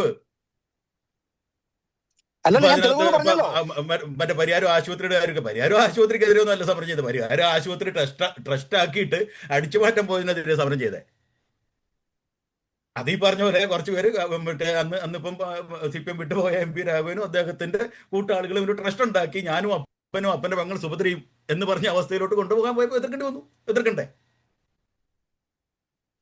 പ്രദീപ് ജി, അങ്ങനെയുള്ള ട്രസ്റ്റുകൾക്ക് ഇന്നും കേരളത്തിൽ മാറ്റം ഇല്ലല്ലോ. അല്ല, അതിന്റെ പൊതുസംഭവം കൊണ്ടല്ല ചെയ്യേണ്ടത്. സഹകരണ മേഖലയിലുള്ള ഒരു ആശുപത്രി അല്ല അങ്ങനെ ട്രസ്റ്റ് ആക്കി മാറ്റേണ്ടത്. ആൾക്കാർക്ക് ട്രസ്റ്റ് ഉണ്ട്, എനിക്കും തുടങ്ങാൻ ട്രസ്റ്റ്, ജയശങ്കർ പിള്ളയ്ക്കും തുടങ്ങാൻ കളസവും മറ്റുള്ളവരിടുമ്പോ വള്ളി നിൽക്കുന്ന അല്ലെന്നേ. ഇത് നിങ്ങൾക്ക് ആർക്കും തുടങ്ങാൻ ട്രസ്റ്റ്. ഇപ്പൊ അല്ല കേക്ക് സഹകരണ കേരളത്തിലെ സഹകരണ മേഖലയിലുള്ള ബാങ്കുകൾ ഇപ്പം എത്രയോ അല്ല സഹകരണ ബാങ്കുകൾ CPM അടിച്ചു ഒരു മാറ്റി. ഒരു ഒറ്റ കാര്യം ചോദിച്ചാൽ മതി. എറണാകുളത്ത് സഹകരണ മേഖലയിൽ ഒരു ആശുപത്രി ഉണ്ട് എറണാകുളത്ത്, പള്ളത്തുണ്ട്. ഇപ്പൊ എറണാകുളത്ത് ഒരു ആശുപത്രി ഉണ്ട്. ആ ആശുപത്രി ഇപ്പോഴത്തെ സഹകരണ മന്ത്രി VN വാസവന്റെയും അവിടുത്തെ CPM ജില്ലാ സെക്രട്ടറിയുടെയും ഏരിയ സെക്രട്ടറിയുടെയും പേരിൽ ഒരു ട്രസ്റ്റ് ഉണ്ടാക്കിയിട്ട് മാറ്റാൻ പറ്റുമോ? നിങ്ങൾ സമ്മതിക്കുമോ? പ്രദീപ്, ഇപ്പോ ഉള്ള കേരളത്തിലെ ഭരണം അങ്ങനെയാണ്. ഞാനും എന്റെ മരുമോനും മോളും. മോൾക്ക് എന്തൊരു അതുപോലെ നമ്മളിത് പറഞ്ഞ അതുപോലെ ഇത് മരിച്ചുപോയ ഇത്തരത്തിലുള്ള നിങ്ങൾക്ക് ഒരു കൊടിയേരിയുടെ സീരിയസ് ആയിട്ട് മകനും പൊളിറ്റിക്സ് ഉണ്ടായിരുന്നു. സംസാരിക്കാൻ പറ്റാതെ വരുമ്പോൾ ഞാനും മരുമോനും എന്ത് അടിസ്ഥാനത്തിലാണ് നിങ്ങൾ പറയുന്നത്? നിങ്ങളുടെ പ്രസിഡന്റ് അടക്കം പറഞ്ഞു കേട്ടോ. ഇപ്പൊ ഞാൻ ഇവിടെ SFI യൂണിറ്റ് തലത്തിൽ നിന്ന് SFIയുടെ അഖിലേന്ത്യാ പ്രസിഡന്റ് വരെ ആളാണ് റിയാസ്. അതിനുശേഷം പിണറായി വിജയന്റെ മകളെ കല്യാണം കഴിച്ചു എന്നുള്ളത് അപരാധമുണ്ട്. എത്രത്തിലൊക്കെ പറയുന്നതിന്റെ ഒരു നിങ്ങൾക്ക് ഇത്തരത്തിൽ സീരിയസ് ആയിട്ട് രാഷ്ട്രീയം സംസാരിക്കാൻ വരാതിരിക്കുമ്പോൾ നമ്മൾ ഗോസിപ്പുകളിലോട്ട് പോകും. നമുക്കിതൊക്കെ പറയാൻ പറ്റുള്ളൂ. സീരിയസ് ആയി നമ്മളൊരു രാഷ്ട്രീയ ചർച്ചയിൽ വരുമ്പോൾ നമ്മൾ ബേസിക് ആയിട്ട് ഓക്കെ കണക്കുകൾ വെച്ച് ഡാറ്റകൾ വെച്ചിട്ട് നമ്മൾ അത്ര ഒരു ചർച്ചകളിലോട്ട് വേണം പോകാൻ. ഇത്തരത്തിലുള്ള പ്രചാരണങ്ങളുണ്ടല്ലോ. ഇപ്പൊ നിങ്ങൾ നടത്തുന്ന ഒരു പ്രചാരണം പറഞ്ഞില്ലെങ്കിലും ഞാൻ പറയാം, മദ്യത്തിന്റെ വരുമാനമാണ് കേരളത്തിൽ കൂടുതലാണോ? നിങ്ങൾ നടത്തിക്കൊണ്ടിരിക്കുന്ന ഒരു പ്രചാരണമല്ലേ രണ്ടു കൂട്ടരും കൂടെ? രണ്ടു കൂട്ടരല്ല, മൂന്നാമത്തെ കൂട്ടരും ഉണ്ട്, SDPI ഉണ്ട്, ജമാഅത്തെ ഉണ്ട്. മദ്യത്തിന്റെ വരുമാനമാണ് കേരളത്തിൽ മൊത്തം ആണോ? ഇന്ത്യയിൽ മദ്യത്തിൽ നിന്ന് വരുമാനം ഉണ്ടാക്കുന്ന ആദ്യ 10 സംസ്ഥാനങ്ങളിൽ കേരളമുണ്ടോ? പക്ഷെ നിങ്ങൾ ഉണ്ടാക്കി വെച്ചിരിക്കുന്ന ഒരു നറേറ്റീവ് ഉണ്ടല്ലോ കേരളത്തിൽ. നമ്മൾ വസ്തുത വെച്ചിട്ടല്ല എപ്പോഴും സംസാരിക്കുന്നത്. നമ്മൾ ഇത്തരം ഗോസിപ്പുകൾ പറഞ്ഞിട്ടുണ്ടോ? ഈ ഇടതുപക്ഷ സർക്കാർ വന്നതിന് ശേഷം മദ്യം മയക്കുമരുന്ന് ഉപയോഗം കൂടിയിട്ടുണ്ടോ? അതുപോലെ ആത്മഹത്യാ നിരക്ക് കൂടിയിട്ടുണ്ടോ ഇല്ലയോ? അല്ലെന്ന് ഞാനിതിന്റെ ഒരു കാര്യത്തിൽ ഞാൻ പറഞ്ഞു, മദ്യവും മയക്കുന്നത് ഇപ്പൊ ഞാൻ പറഞ്ഞ അതിന്റെ അടിസ്ഥാനപരമായ ഒരു കണക്ക് താങ്കളുടെ കയ്യിൽ ഉണ്ടെങ്കിൽ പറയും. ഇപ്പൊ ഞാൻ പറഞ്ഞ ചിലപ്പം കൂടിയിട്ടുണ്ടാകാം. അത് ലോകത്ത് എല്ലായിടത്തും കൂടിയിട്ടില്ലേ? ലോകത്തിന്റെ മൊത്തം എല്ലാ മാറ്റങ്ങളുടെയും ഭാഗമായിട്ട് ഇത്തരം സംഭവങ്ങളെല്ലാം കൂടിയിട്ടില്ലേ? അല്ല കേരളത്തിലോട്ട് ഏറ്റവും കൂടുതൽ മയക്കുമരുന്ന് വരുന്നത് ഏത് സംസ്ഥാനത്തിൽ നിന്നാണ്? എന്തുകൊണ്ട് വരുന്നു? ഏത് സംസ്ഥാനത്തിൽ നിന്നാണ്? ഏത് പ്രൊഡക്റ്റ് ചെയ്യുന്ന സംസ്ഥാനം ഏതാ? പ്രൊഡക്ഷൻ നിക്കേ ഇതുണ്ടാക്കുന്ന സംസ്ഥാനം ഏതാ? എവിടെ നിന്നാണ് ഏറ്റവും കൂടുതൽ വരുന്നത്? BJPയും കോൺഗ്രസും മാറി മാറി ഭരിച്ചുകൊണ്ടിരിക്കുന്ന കർണാടകയിൽ നിന്നാണോ? കർണാടകയിൽ നിന്നാണോ കേരളത്തിലോട്ട് മദ്യം ഏറ്റവും കൂടുതൽ വരുന്നത്? അവിടെ മാത്രമാണോ? അല്ല ആണോ? തമിഴ്നാട്ടിൽ നിന്ന് വരുന്നില്ലേ? അല്ല ഏറ്റവും കൂടുതൽ വരുന്നത് എവിടെ നിന്നാണ് ഞാൻ ചോദിച്ചത്? ഏറ്റവും കൂടുതൽ കേരളത്തിലോട്ട് വരുന്ന മദ്യ ഇറക്കുമതിയുടെ കേരളത്തിലോട്ട് വരുന്ന മദ്യത്തിന്റെ ഏറ്റവും കൂടുതൽ വരുന്ന ഏത് സംസ്ഥാനത്തിനാണ്? അത് ലീഗലി വരുന്നതും ഇല്ലീഗലി വരുന്നതും ഉണ്ട്. ഇനി ഈ മയക്കുമരുന്ന് ഇല്ലീഗലായിട്ട് വരുന്ന മയക്കുമരുന്ന് ഏറ്റവും കൂടുതൽ വരുന്ന ഏത് സംസ്ഥാനത്തിൽ നിന്നാണ്? ഇത് എന്തുകൊണ്ടാണ് കഴിഞ്ഞിടയ്ക്ക് ഇതുപോലെ ജാർഖണ്ഡിൽ ഇപ്പൊ BJP അല്ലേ ഭരിക്കുന്നേ? അവിടെയല്ലേ വലിയൊരു ഗോഡൌൺ കണ്ടുപിടിച്ചതിന്റെ നിർമ്മാണ കേന്ദ്രം? കേരളത്തിലെ കേരളത്തിൽ മയക്കുമരുന്ന് ഇല്ലെന്നൊന്നും ആരും ഉപയോഗിക്കുന്നില്ലെന്നൊന്നും ഞാൻ പറയുന്നില്ല. ഇത് വ്യാവസായിക അടിസ്ഥാനത്തിൽ നിർമ്മിക്കുന്നത് നിങ്ങൾ ഭരിക്കുന്ന സംസ്ഥാനങ്ങളില. കേരളത്തിൽ കേരളത്തിലെ മുഴുവൻ ചെറുപ്പക്കാർ പണ്ട് ഇപ്പം ഞാൻ പറഞ്ഞു, ഇപ്പം എന്നെ സംബന്ധിച്ച് 50 വയസ്സ് കഴിഞ്ഞു. ഇപ്പം നിങ്ങൾക്കൊക്കെ എത്ര വയസ്സായെന്ന് എനിക്കറിയത്തില്ല. എനിക്ക് പോലും എബവ് 40 ആണെന്ന് ഞാൻ പ്രതീക്ഷിക്കുന്നു. നമ്മുടെ കാലത്ത് ആൾക്കാർ മദ്യവെച്ചിട്ടൊക്കെ ഉണ്ട്. അല്ല നമ്മുടെ കാലത്തും ആൾക്കാർ മദ്യവെച്ചിട്ടുണ്ട്. നമ്മുടെ കാലത്തും ആൾക്കാർ ഈ പറഞ്ഞ പോലെ അന്നിപ്പം കഞ്ചാവൊക്കെ ഉള്ളത് ഇപ്പം കൂടിയ സാധനങ്ങൾ വരുന്നുണ്ട്.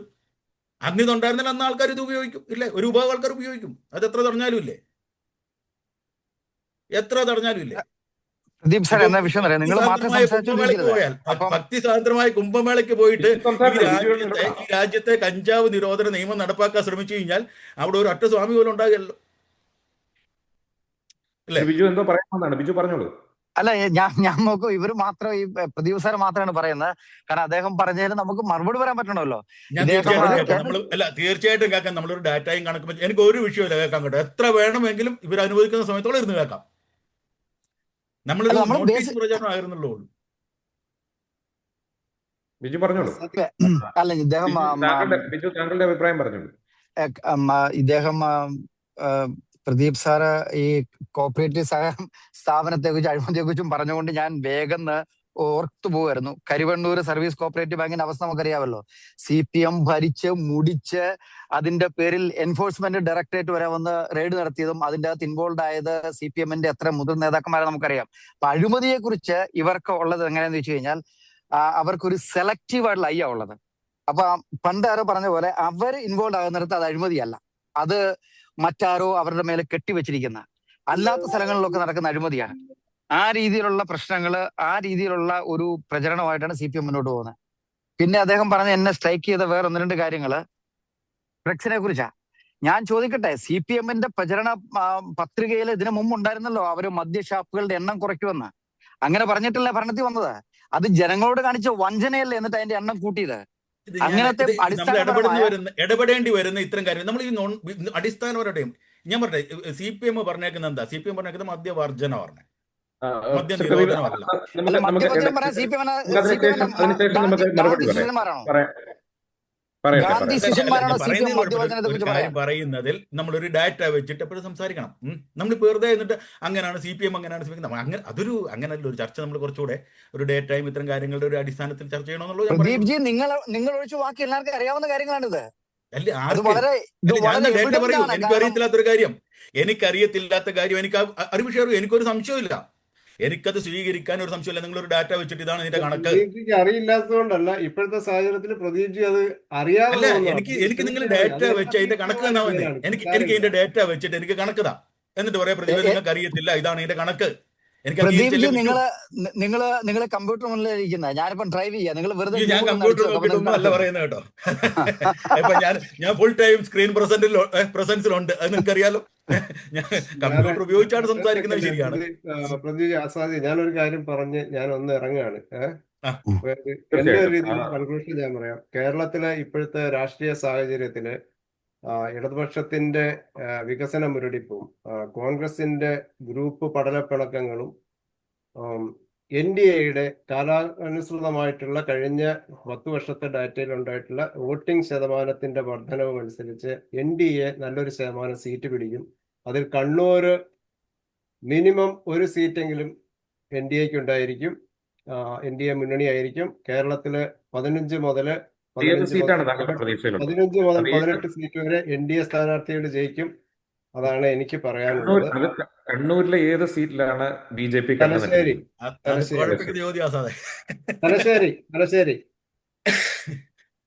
തലശ്ശേരി മണ്ഡലം അനുകൂലമായിട്ട് എഴുതുമെന്നാണ് ശ്രീ ജയശങ്കർ പിള്ള പറയുന്നത്. അദ്ദേഹത്തിന് പോകാനുള്ള തിരക്കുള്ളത് കൊണ്ട് വളരെ നന്ദി ശ്രീ ജയശങ്കർ പിള്ള നമ്മോടൊപ്പം പങ്കെടുത്തതിന്.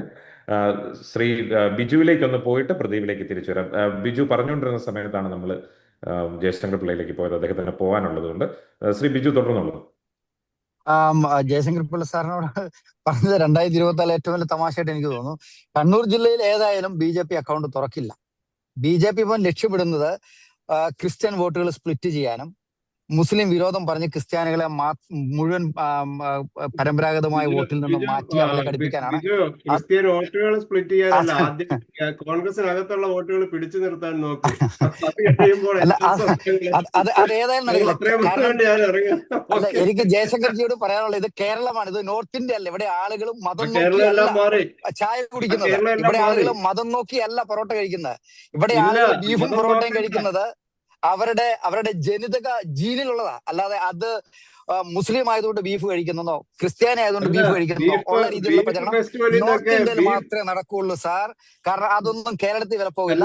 കേരളത്തിൽ BJP കണ്ണൂർ ജില്ലയിൽ BJPക്ക് അക്കൗണ്ട് തുറക്കാൻ പറ്റില്ല എന്ന് അസന്ദിഗ്ധമായി പറയുന്നു, കണ്ണൂർ ജില്ലയിൽ നിന്നും വരുന്ന ഒരാളെന്ന രീതിയിൽ. ആ വെള്ളം സാർ വാങ്ങി വെച്ചോളൂ, സാർ ജോലിക്ക് പൊക്കോളൂ, സാറിന് all the very best. By.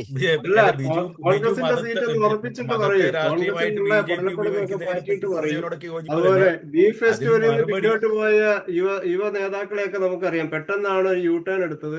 അപ്പൊ ആ കഥയൊക്കെ നമുക്ക് അടുത്ത ചാനൽ ചർച്ചയിൽ പറയാം. നന്ദി, നമസ്തേ. പ്രദീപ് താങ്കളൊക്കെ പറയായിരുന്നു, തുടർന്നുള്ളൂ. അല്ല, ഇതിപ്പോ ഇപ്പം BJP മതത്തെ ഉപയോഗിക്കുന്ന ഒരു സംശയമില്ല. ഇപ്പൊ ഈ പറഞ്ഞ കാര്യങ്ങളൊക്കെ ശരിയാണ്. ഇവിടെ ഒരു മുസ്ലിം വിഭാഗങ്ങളും എത്രയോ സൗഹാർദ്ദത്തോടു കൂടി ജീവിച്ചിരുന്ന ഒരു നാടായത്. എല്ലാ വിഭാഗം മതങ്ങളും അവര് ഇപ്പൊ ഞാൻ പറഞ്ഞ ഇപ്പം ഓണവും ക്രിസ്മസും ബക്രീദും എല്ലാം ഒരുമിച്ച് ആഘോഷിച്ചിരുന്ന ഒരു നാടാ. ആ ജനങ്ങളുടെ മനസ്സിലോട്ട് ഈ വിഭാഗീയത കൊണ്ടുവന്നപ്പോൾ അതിന്റെ മറുവശം കൊണ്ടുവരണം. മതമാണ് മതമാണ് മതമാണ് എന്ന് പ്രസംഗിച്ച നേതാവ് കൂടെ നിൽക്കുക, മത്സരിക്കുക. നമ്മളിതെല്ലാം ഒരേപോലെ തന്നെ കാണണം. എല്ലാ വിഭാഗത്തിലും ഇത്തരത്തിൽ വരുന്ന ഇപ്പം പാലക്കാട് ഉപതെരഞ്ഞെടുപ്പില് SDPI ആണ് ആദ്യം പ്രകടനം നടത്തുന്നത്. രാഹുൽ മാങ്കൂട്ടൽ ജയിക്കുമ്പോൾ ഉപതെരഞ്ഞെടുപ്പ് നടക്കുമ്പോൾ കോൺഗ്രസ് അല്ല ആദ്യം പ്രകടനം നടത്തുന്ന SDPI ആണ്. ഇപ്പൊ അതിനകത്തുനിന്ന് കോൺഗ്രസ്സുകാരനായ ഷുസൂർ അദ്ദേഹത്തിന്റെ പേരെന്ന് എനിക്കൊന്നു, യൂത്ത് കോൺഗ്രസിന്റെ സംസ്ഥാന വൈസ് പ്രസിഡന്റ് ആയിരുന്നു. അദ്ദേഹം പറഞ്ഞ അദ്ദേഹം ഒരു ഹിന്ദു യുവതിയെ കല്യാണം കഴിച്ചു, മതം മാറ്റിയില്ല. ഭാര്യ അമ്പലത്തിൽ പോകുന്നു, അദ്ദേഹം പള്ളിയിൽ പോകുന്നു, ഒരുമിച്ച് പോകുന്ന വഴി കൊണ്ടുവിടുന്നു, ഇതെല്ലാവരും കാണുന്നു. അപ്പോൾ നിങ്ങൾ അതര ഈ ഈ ഈ മതം നോക്കാതെ കല്യാണം കഴിച്ചു, നിങ്ങൾ ഇലക്ഷൻ നിന്ന് കഴിഞ്ഞാൽ കുഴപ്പമാണ് എന്ന് പുറകോട്ടടിക്കുന്ന ഒരു തീരുമാനം നിങ്ങളുടെ ഭാഗത്തുണ്ട്. ഞാൻ പറഞ്ഞതല്ല, യൂത്ത് കോൺഗ്രസിന്റെ സംസ്ഥാന വൈസ് പ്രസിഡന്റ് പറഞ്ഞതാ, മുൻ സംസ്ഥാന വൈസ് പ്രസിഡന്റ് പറഞ്ഞതാ. അതുകൊണ്ട് നമ്മുടെ നാട് തിരികെ പിടിക്കണമെങ്കിൽ നമ്മൾ വികസനത്തെ പറ്റി സംസാരിക്കുക. ആ വികസനത്തിന്റെ കാര്യത്തിൽ ഇപ്പോൾ കേരളത്തിലെല്ലാം സമ്പൂർണ്ണമായിട്ടും ഇടതുപക്ഷ സർക്കാരിന്റെ കാലത്ത് എല്ലാം ശരിയായിരുന്നു, 100% ശരിയായിരുന്നു, എല്ലാം കൃത്യമായിട്ടായിരുന്നുള്ള അഭിപ്രായമൊന്നുമില്ല. വിമർശനങ്ങളുണ്ടെന്ന് ഞങ്ങൾക്ക് തന്നെ ഉണ്ടാവില്ല വിമർശനങ്ങൾ. അത്തരത്തിൽ പോസിറ്റീവായിട്ടുള്ള വിമർശനങ്ങളുണ്ടെന്ന് സർക്കാരിനെ വിമർശിക്കണം. നമ്മളതിന് പകരം ഈ പറഞ്ഞ പോലെ ജാതിയും മതവും മരുമോനും ഇത്തരം സംഭവങ്ങളും ഇത്തരം കാര്യങ്ങളല്ല പറയേണ്ടത്. അത്തരം ഒരു ചർച്ചകളിലോട്ട് വരിക, അത്തരം ചർച്ചകളിലോട്ട് കൊണ്ടുവരിക. അങ്ങനെ ആരോഗ്യകരമാകട്ടെ നമ്മുടെ സംവാദങ്ങൾ. ശ്രീ ബിജു, താങ്കളുടെ ഒരു മറുപടി. തീർച്ചയായിട്ടും താങ്ക്സ്. നോക്ക്, CPM-ന് എപ്പോഴും ഇരട്ടത്താപ്പ് നയമാണുള്ളത്. കാരണം അവർക്ക് ബെനഫിറ്റ് എന്ന് കണ്ടു കഴിഞ്ഞാൽ അവർ ആ കൂടെ നിൽക്കും. അന്നേരം അവർക്ക് വർഗീയത വിഷയമല്ല. ജമാഅത്ത് ഇസ്ലാമിയെ കൂട്ടുപിടിച്ച് സഖാവ് പിണറായി വിജയൻ പ്രസംഗം നടത്തിയതിന്റെ പേപ്പർ കട്ടിങ്സ് വേണേ ഞാൻ എടുത്തു തരാം. പുകഴ്ത്തി പറഞ്ഞതില്ല.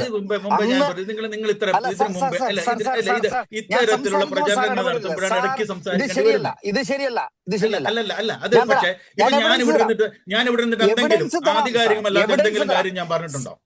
സാറിന് ഞാൻ എവിഡൻസ് തരാം. ഇത് കേൾക്കുന്ന ആൾക്കാർക്ക് അത് കിട്ടുകയല്ലോ. ഇല്ലെന്ന് ഞാൻ തരാമെന്നേ. എനിക്ക് കോൺഫിഡൻസ് ഉണ്ടല്ലോ, എനിക്ക് അതിനുള്ള കൺവിക്ഷനും കോൺഫിഡൻസ് ഉള്ളതുകൊണ്ടല്ലേ ഞാൻ സാറിനോട് പറയുന്നത്. ജമാഅത്ത് ഇസ്ലാമിയുടെ വോട്ട് ഇവർ മേടിച്ചിട്ടില്ലെന്ന് ഇവർക്ക് പറയാൻ പറ്റുമെങ്കിൽ ഈ ചർച്ചയിൽ നിന്ന് ഇപ്പൊ ഞാൻ ഇവിടുന്ന് ഞാൻ ക്ഷമ ചോദിക്കുന്ന എല്ലാവരോടും. CPM ജമാഅത്ത് ഇസ്ലാമിയുടെ വോട്ട് മേടിച്ചിട്ടുണ്ട്. അന്ന് ജമാഅത്ത് ഇസ്ലാമി ജമാഅത്ത് ഇസ്ലാമിയുടെ പിന്തുണ CPM അഭ്യർത്ഥിച്ചത് എപ്പോഴെങ്കിലും കാണിച്ചാൽ ഞാനും ഈ പറഞ്ഞതുപോലെ ഞാൻ ഈ ചർച്ചയിൽ നിന്ന് ക്ഷമാപൂർവ്വം എന്റെ സാറെ നിങ്ങൾ ജമാഅത്തെ ഇസ്ലാമിയുടെ പിന്തുണ CPM അഭ്യർത്ഥിച്ചതിന് ഒരു തെളിവ് തന്നാൽ മതി. മനസ്സിൽ ഞാൻ തെളിവ് സഹിതമല്ല പറഞ്ഞത്. ഇത് ഇവിടെ നമ്മുടെ മുമ്പിൽ നടന്ന കാര്യം SDP-യുടെ പ്രകടനം അല്ലേ. ഞാനങ്ങ് തെളിവ് സഹിത പറഞ്ഞു. ഞാൻ കംപ്ലീറ്റ് ചെയ്തു സാറേ. ഞാൻ ഒന്ന് പറഞ്ഞു, അവര് തരാതരം അവരുടെ ആശയങ്ങൾ മാറ്റും. അവരുടെ കൂടെ നിന്ന് കഴിഞ്ഞാൽ അത് വർഗീയതയല്ല, അവർക്കെതിരെ ആയി കഴിഞ്ഞാൽ അതാണ് ലോകത്തിലെ ഏറ്റവും വലിയ വർഗീയ പാർട്ടി. നമുക്കറിയാം, വടകരയില് ബഹുമാനപ്പെട്ട ടീച്ചർ തോക്കാം ഇരുന്ന സമയത്ത് മാഷാനുള്ള സ്റ്റിക്കർ ഒട്ടിച്ച് വർഗീയ ഭിന്നിപ്പ് അവിടുത്തെ കോൺഗ്രസ് കാൻഡിഡേറ്റിനെതിരെ ഉണ്ടാക്കിയ പാർട്ടിയുടെ പേരെന്താണെന്നറിയാമോ? Communist Party of India, Marxist എന്നാ. അതിന്റെ അന്വേഷണം എവിടെ എത്തി? അത് എവിടുന്നാണ് സ്റ്റിക്കർ വന്നതെന്നുള്ളതിനെ കുറിച്ച് അന്വേഷിച്ച കേരള പോലീസ് എവിടെ പോയി? ഏത് മാളത്തിൽ അവരെ അതിന്റെ സോഴ്സിലേക്ക് എത്തിയപ്പം എന്തുകൊണ്ട് അവരെ ഐഡന്റിഫൈ ചെയ്യാൻ പറ്റുന്നില്ല? അങ്ങനെ തരാതരം വർഗീയത പറയുകയും ഇന്ന് മൂന്നാമത് വ്യക്തിപരമായി വേറെ മോശം സംഭവങ്ങള് ഉന്നയിച്ച ആൾക്കാരുണ്ട്. അതൊക്കെ ഇവിടെ നമ്മൾ കാക്കയെന്ന് പറയുമ്പോ ചക്കയെന്ന് പറയരുത്, ചക്കയെന്ന് പറയുമ്പോ ആടെന്ന് പറയരുത്. നമ്മൾ വർഗീയതയായിട്ട് സംസാരിക്കില്ല. CPM-ന്റെ വർഗീയത ഇരട്ടത്താപ്പിനെ കുറിച്ചാണ് ഞാൻ വളരെ കൃത്യമായി നിങ്ങളോട് പറയുന്നത്. അപ്പൊ നിങ്ങൾ വേറെ കാര്യങ്ങൾ പറയരുത്. ഓക്കെ. അപ്പൊ പിന്നെ മൂന്നാമത്, ഇത്രയും കാലം CPM-ന്റെ ബഹുമാനായ മുഖ്യമന്ത്രിക്ക് കേന്ദ്രം ഭരിക്കുന്നവരുണ്ടാകുന്ന സമീപനത്തെ കുറിച്ച് നമുക്ക് വളരെ കൃത്യമായിട്ട് അറിയാം. എത്രയോ ഇഷ്യൂസ്. ഒരു റെഫ്രിജറേറ്ററിൽ ബീഫ് വെച്ചെന്ന് പറഞ്ഞതിന് ഒരു മുസ്ലിം നാമധാരിയെ ചവിട്ടി അടിവെച്ച് വെട്ടിക്കൊന്നിട്ട് അതിനെക്കുറിച്ച് ലോകം മുഴുവൻ സംസാരിച്ചിട്ട് പ്രതികരിക്കാൻ പേടിച്ചോ അല്ലെങ്കിൽ മറന്നുപോയ മുഖ്യമന്ത്രിയാണ് കേരളത്തിലുള്ളത്. അപ്പം CPM-നെ സംബന്ധിച്ച് വർഗീയത വളരെ വളരെ ഡിവിസീവായുള്ള സബ്ജക്റ്റാണ്. അവർക്ക് ഗുണം കിട്ടാത്ത വേദിയിൽ അവർക്ക് ഗുണം കിട്ടുന്ന ഒരു വേദി വരുമ്പം വർഗീയത ഭയങ്കര പ്രശ്നമാകും. കാരണം വർഗീയതയിൽ ഇരട്ടത്താപ്പ് കാണിക്കുന്നതിന് ഡോക്ടറേറ്റ് കൊടുക്കുകയാണെങ്കിൽ കൊടുക്കേണ്ട പാർട്ടിയുടെ പേര് CPIM എന്നാ. അവരുടെ ഇഷ്ടത്തിനനുസരിച്ച് വർഗീയത മാറ്റി എഴുതിക്കൊണ്ടിരിക്കും. അതുപോലെ ഒരുപാട് എക്സാമ്പിൾസ് ആണ്. ഇപ്പൊ എന്റെ ഓർമ്മയിലേക്ക് വന്ന 2-3 കാര്യങ്ങളാണ് ഞാൻ പറഞ്ഞിരിക്കുന്നത്. നമ്മുടെ കേരളത്തിന് വേണ്ടത് ഇതൊന്നും അല്ല സാർ. ഇതൊന്നും അല്ല സഖാവേ. നിക്ക് ഒരു നമ്മുടെ മിനിറ്റ് കേരളത്തിൽ ഇല്ല കണ്ടത് ഒരു മിനിറ്റ് ഇനി ചെറുപ്പക്കാർ സംസാരിക്കട്ടെ. ഇനി ഞാൻ സംസാരിക്കട്ടെ. നമ്മളിപ്പം ഒരു ഒരു ഒരു ഒരു നമുക്ക് ഈ ഒരു ഒരു ഡേറ്റ ഇതിനൊരു വെച്ചിട്ട് മറുപടി കൂടെ സംസാരിക്കണം. പറഞ്ഞുകൊണ്ട് നമ്മൾക്ക് ഈ ചർച്ചയുടെ ഒരു അവസാനത്തിലേക്ക് എത്താമെന്ന് ഓക്കെ തോന്നുന്നു. ഞാനിപ്പോ ഈ ഫൈൻ. ഈ പറഞ്ഞ കാര്യങ്ങൾ ഞാൻ എപ്പോഴും പറഞ്ഞ ഒരു സംഭവം, ഇപ്പം പൊതുവെ ഇപ്പം കോൺഗ്രസ് പ്രൊഫൈലുകൾ ഇപ്പം ഫേസ്ബുക്കിലായിക്കോട്ടെ മൊത്തം അതിപ്പോൾ ഇവരുടെ ഒരു കനകോലു പറഞ്ഞേക്കുന്നതിന് ഭാഗമായിട്ട് ഒരു തന്ത്രമായിരിക്കും. അതിപ്പം ബിജുവിന് അറിയത്തില്ലാഞ്ഞിട്ടാണെന്നൊന്നും ഞാൻ കരുതുന്നില്ല. പക്ഷെ നമ്മൾ ഒരിക്കലും ഡേറ്റ വെച്ചിട്ട് സംസാരിക്കരുത്. നമ്മൾ ഇത്തരം പ്രചാരണങ്ങൾ നടത്തിക്കൊണ്ടിരിക്കുക. അതിൻ്റെ ഒരു കാര്യത്തിൽ ഇപ്പം ഞാൻ പറഞ്ഞു, തലശ്ശേരി മുസ്ലിം പള്ളി പൊളിക്കാൻ RSSകാർ വന്നപ്പോൾ അതിന് കാവൽ നിന്ന പ്രസ്ഥാനമാണ് CPIM. അതിൻ്റെ നേതാവിൻ്റെ പേരാണ് പിണറായി വിജയൻ. അന്ന് മരിച്ചുപോയ ഞങ്ങളുടെ രക്തസാക്ഷിയുടെ പേരാണ് UK കുഞ്ഞിരാമൻ. അന്ന് ഈ പറഞ്ഞ RSSന്റെ മുസ്ലിം പള്ളികൾ പൊളിക്കാൻ നടക്കുന്ന RSSകാരുടെ ശാഖയ്ക്ക് കാവൽ നിന്നിട്ടുണ്ട് ഞാൻ എന്ന് പറഞ്ഞ ആളുടെ പേര് K. സുധാകരൻ എന്നാണ്. അതുപോലെ തന്നെ ഈ അല്ല, മലപ്പുറത്തെ കുറിച്ച് പുള്ളി പറഞ്ഞിട്ടുണ്ട്. പിണറായി വിജയന്റെ മകളെ സഖാവ് മലപ്പുറത്തെ കുറിച്ച് പറഞ്ഞറിയാവോ? പിണറായി വിജയന്റെ മകളെ റിയാസ് കല്യാണം കഴിച്ചപ്പോൾ അത് വ്യഭിചാരമാണെന്ന് പറഞ്ഞത് മുസ്ലിം ലീഗിന്റെ നേതാവല്ലേ? ഏറ്റവും കൂടുതൽ നടക്കുന്ന ഒരു അല്ല, അത് നേതാവല്ലേ?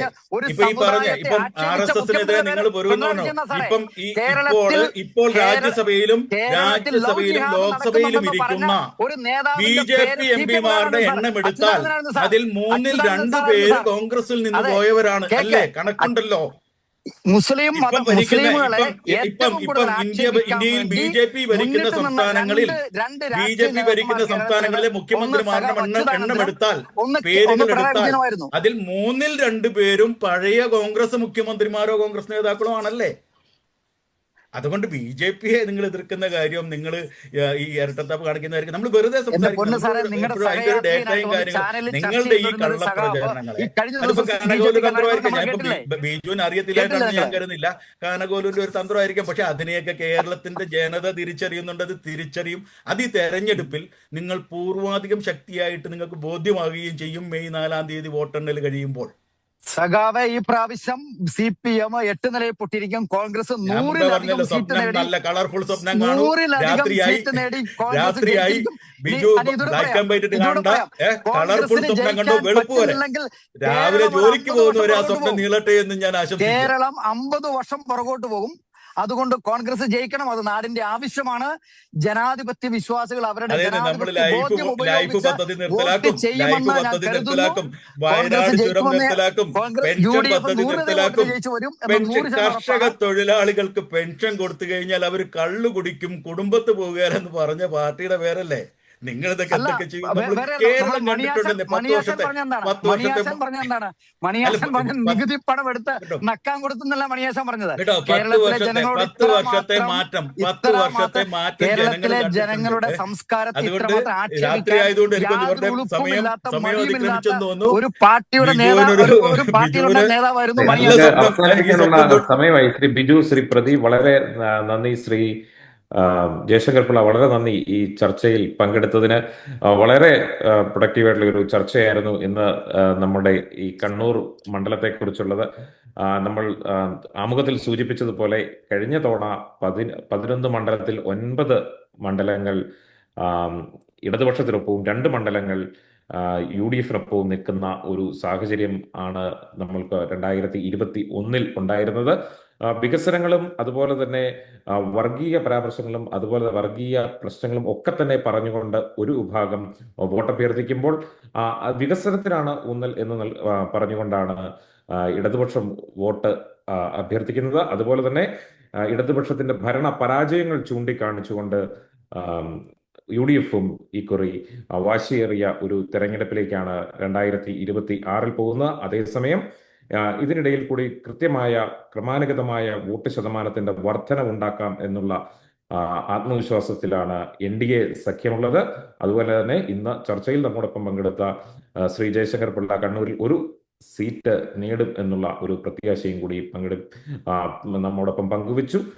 തെരഞ്ഞെടുപ്പ് കഴിഞ്ഞ് ഫലം വരുമ്പോൾ നമ്മൾക്ക് കണ്ണൂരിന്റെ രാഷ്ട്രീയ ചിത്രം 2026-ലെ രാഷ്ട്രീയ ചിത്രം എന്താണ് എന്നുള്ള കാര്യം വ്യക്തമാകും. വളരെ നന്ദി.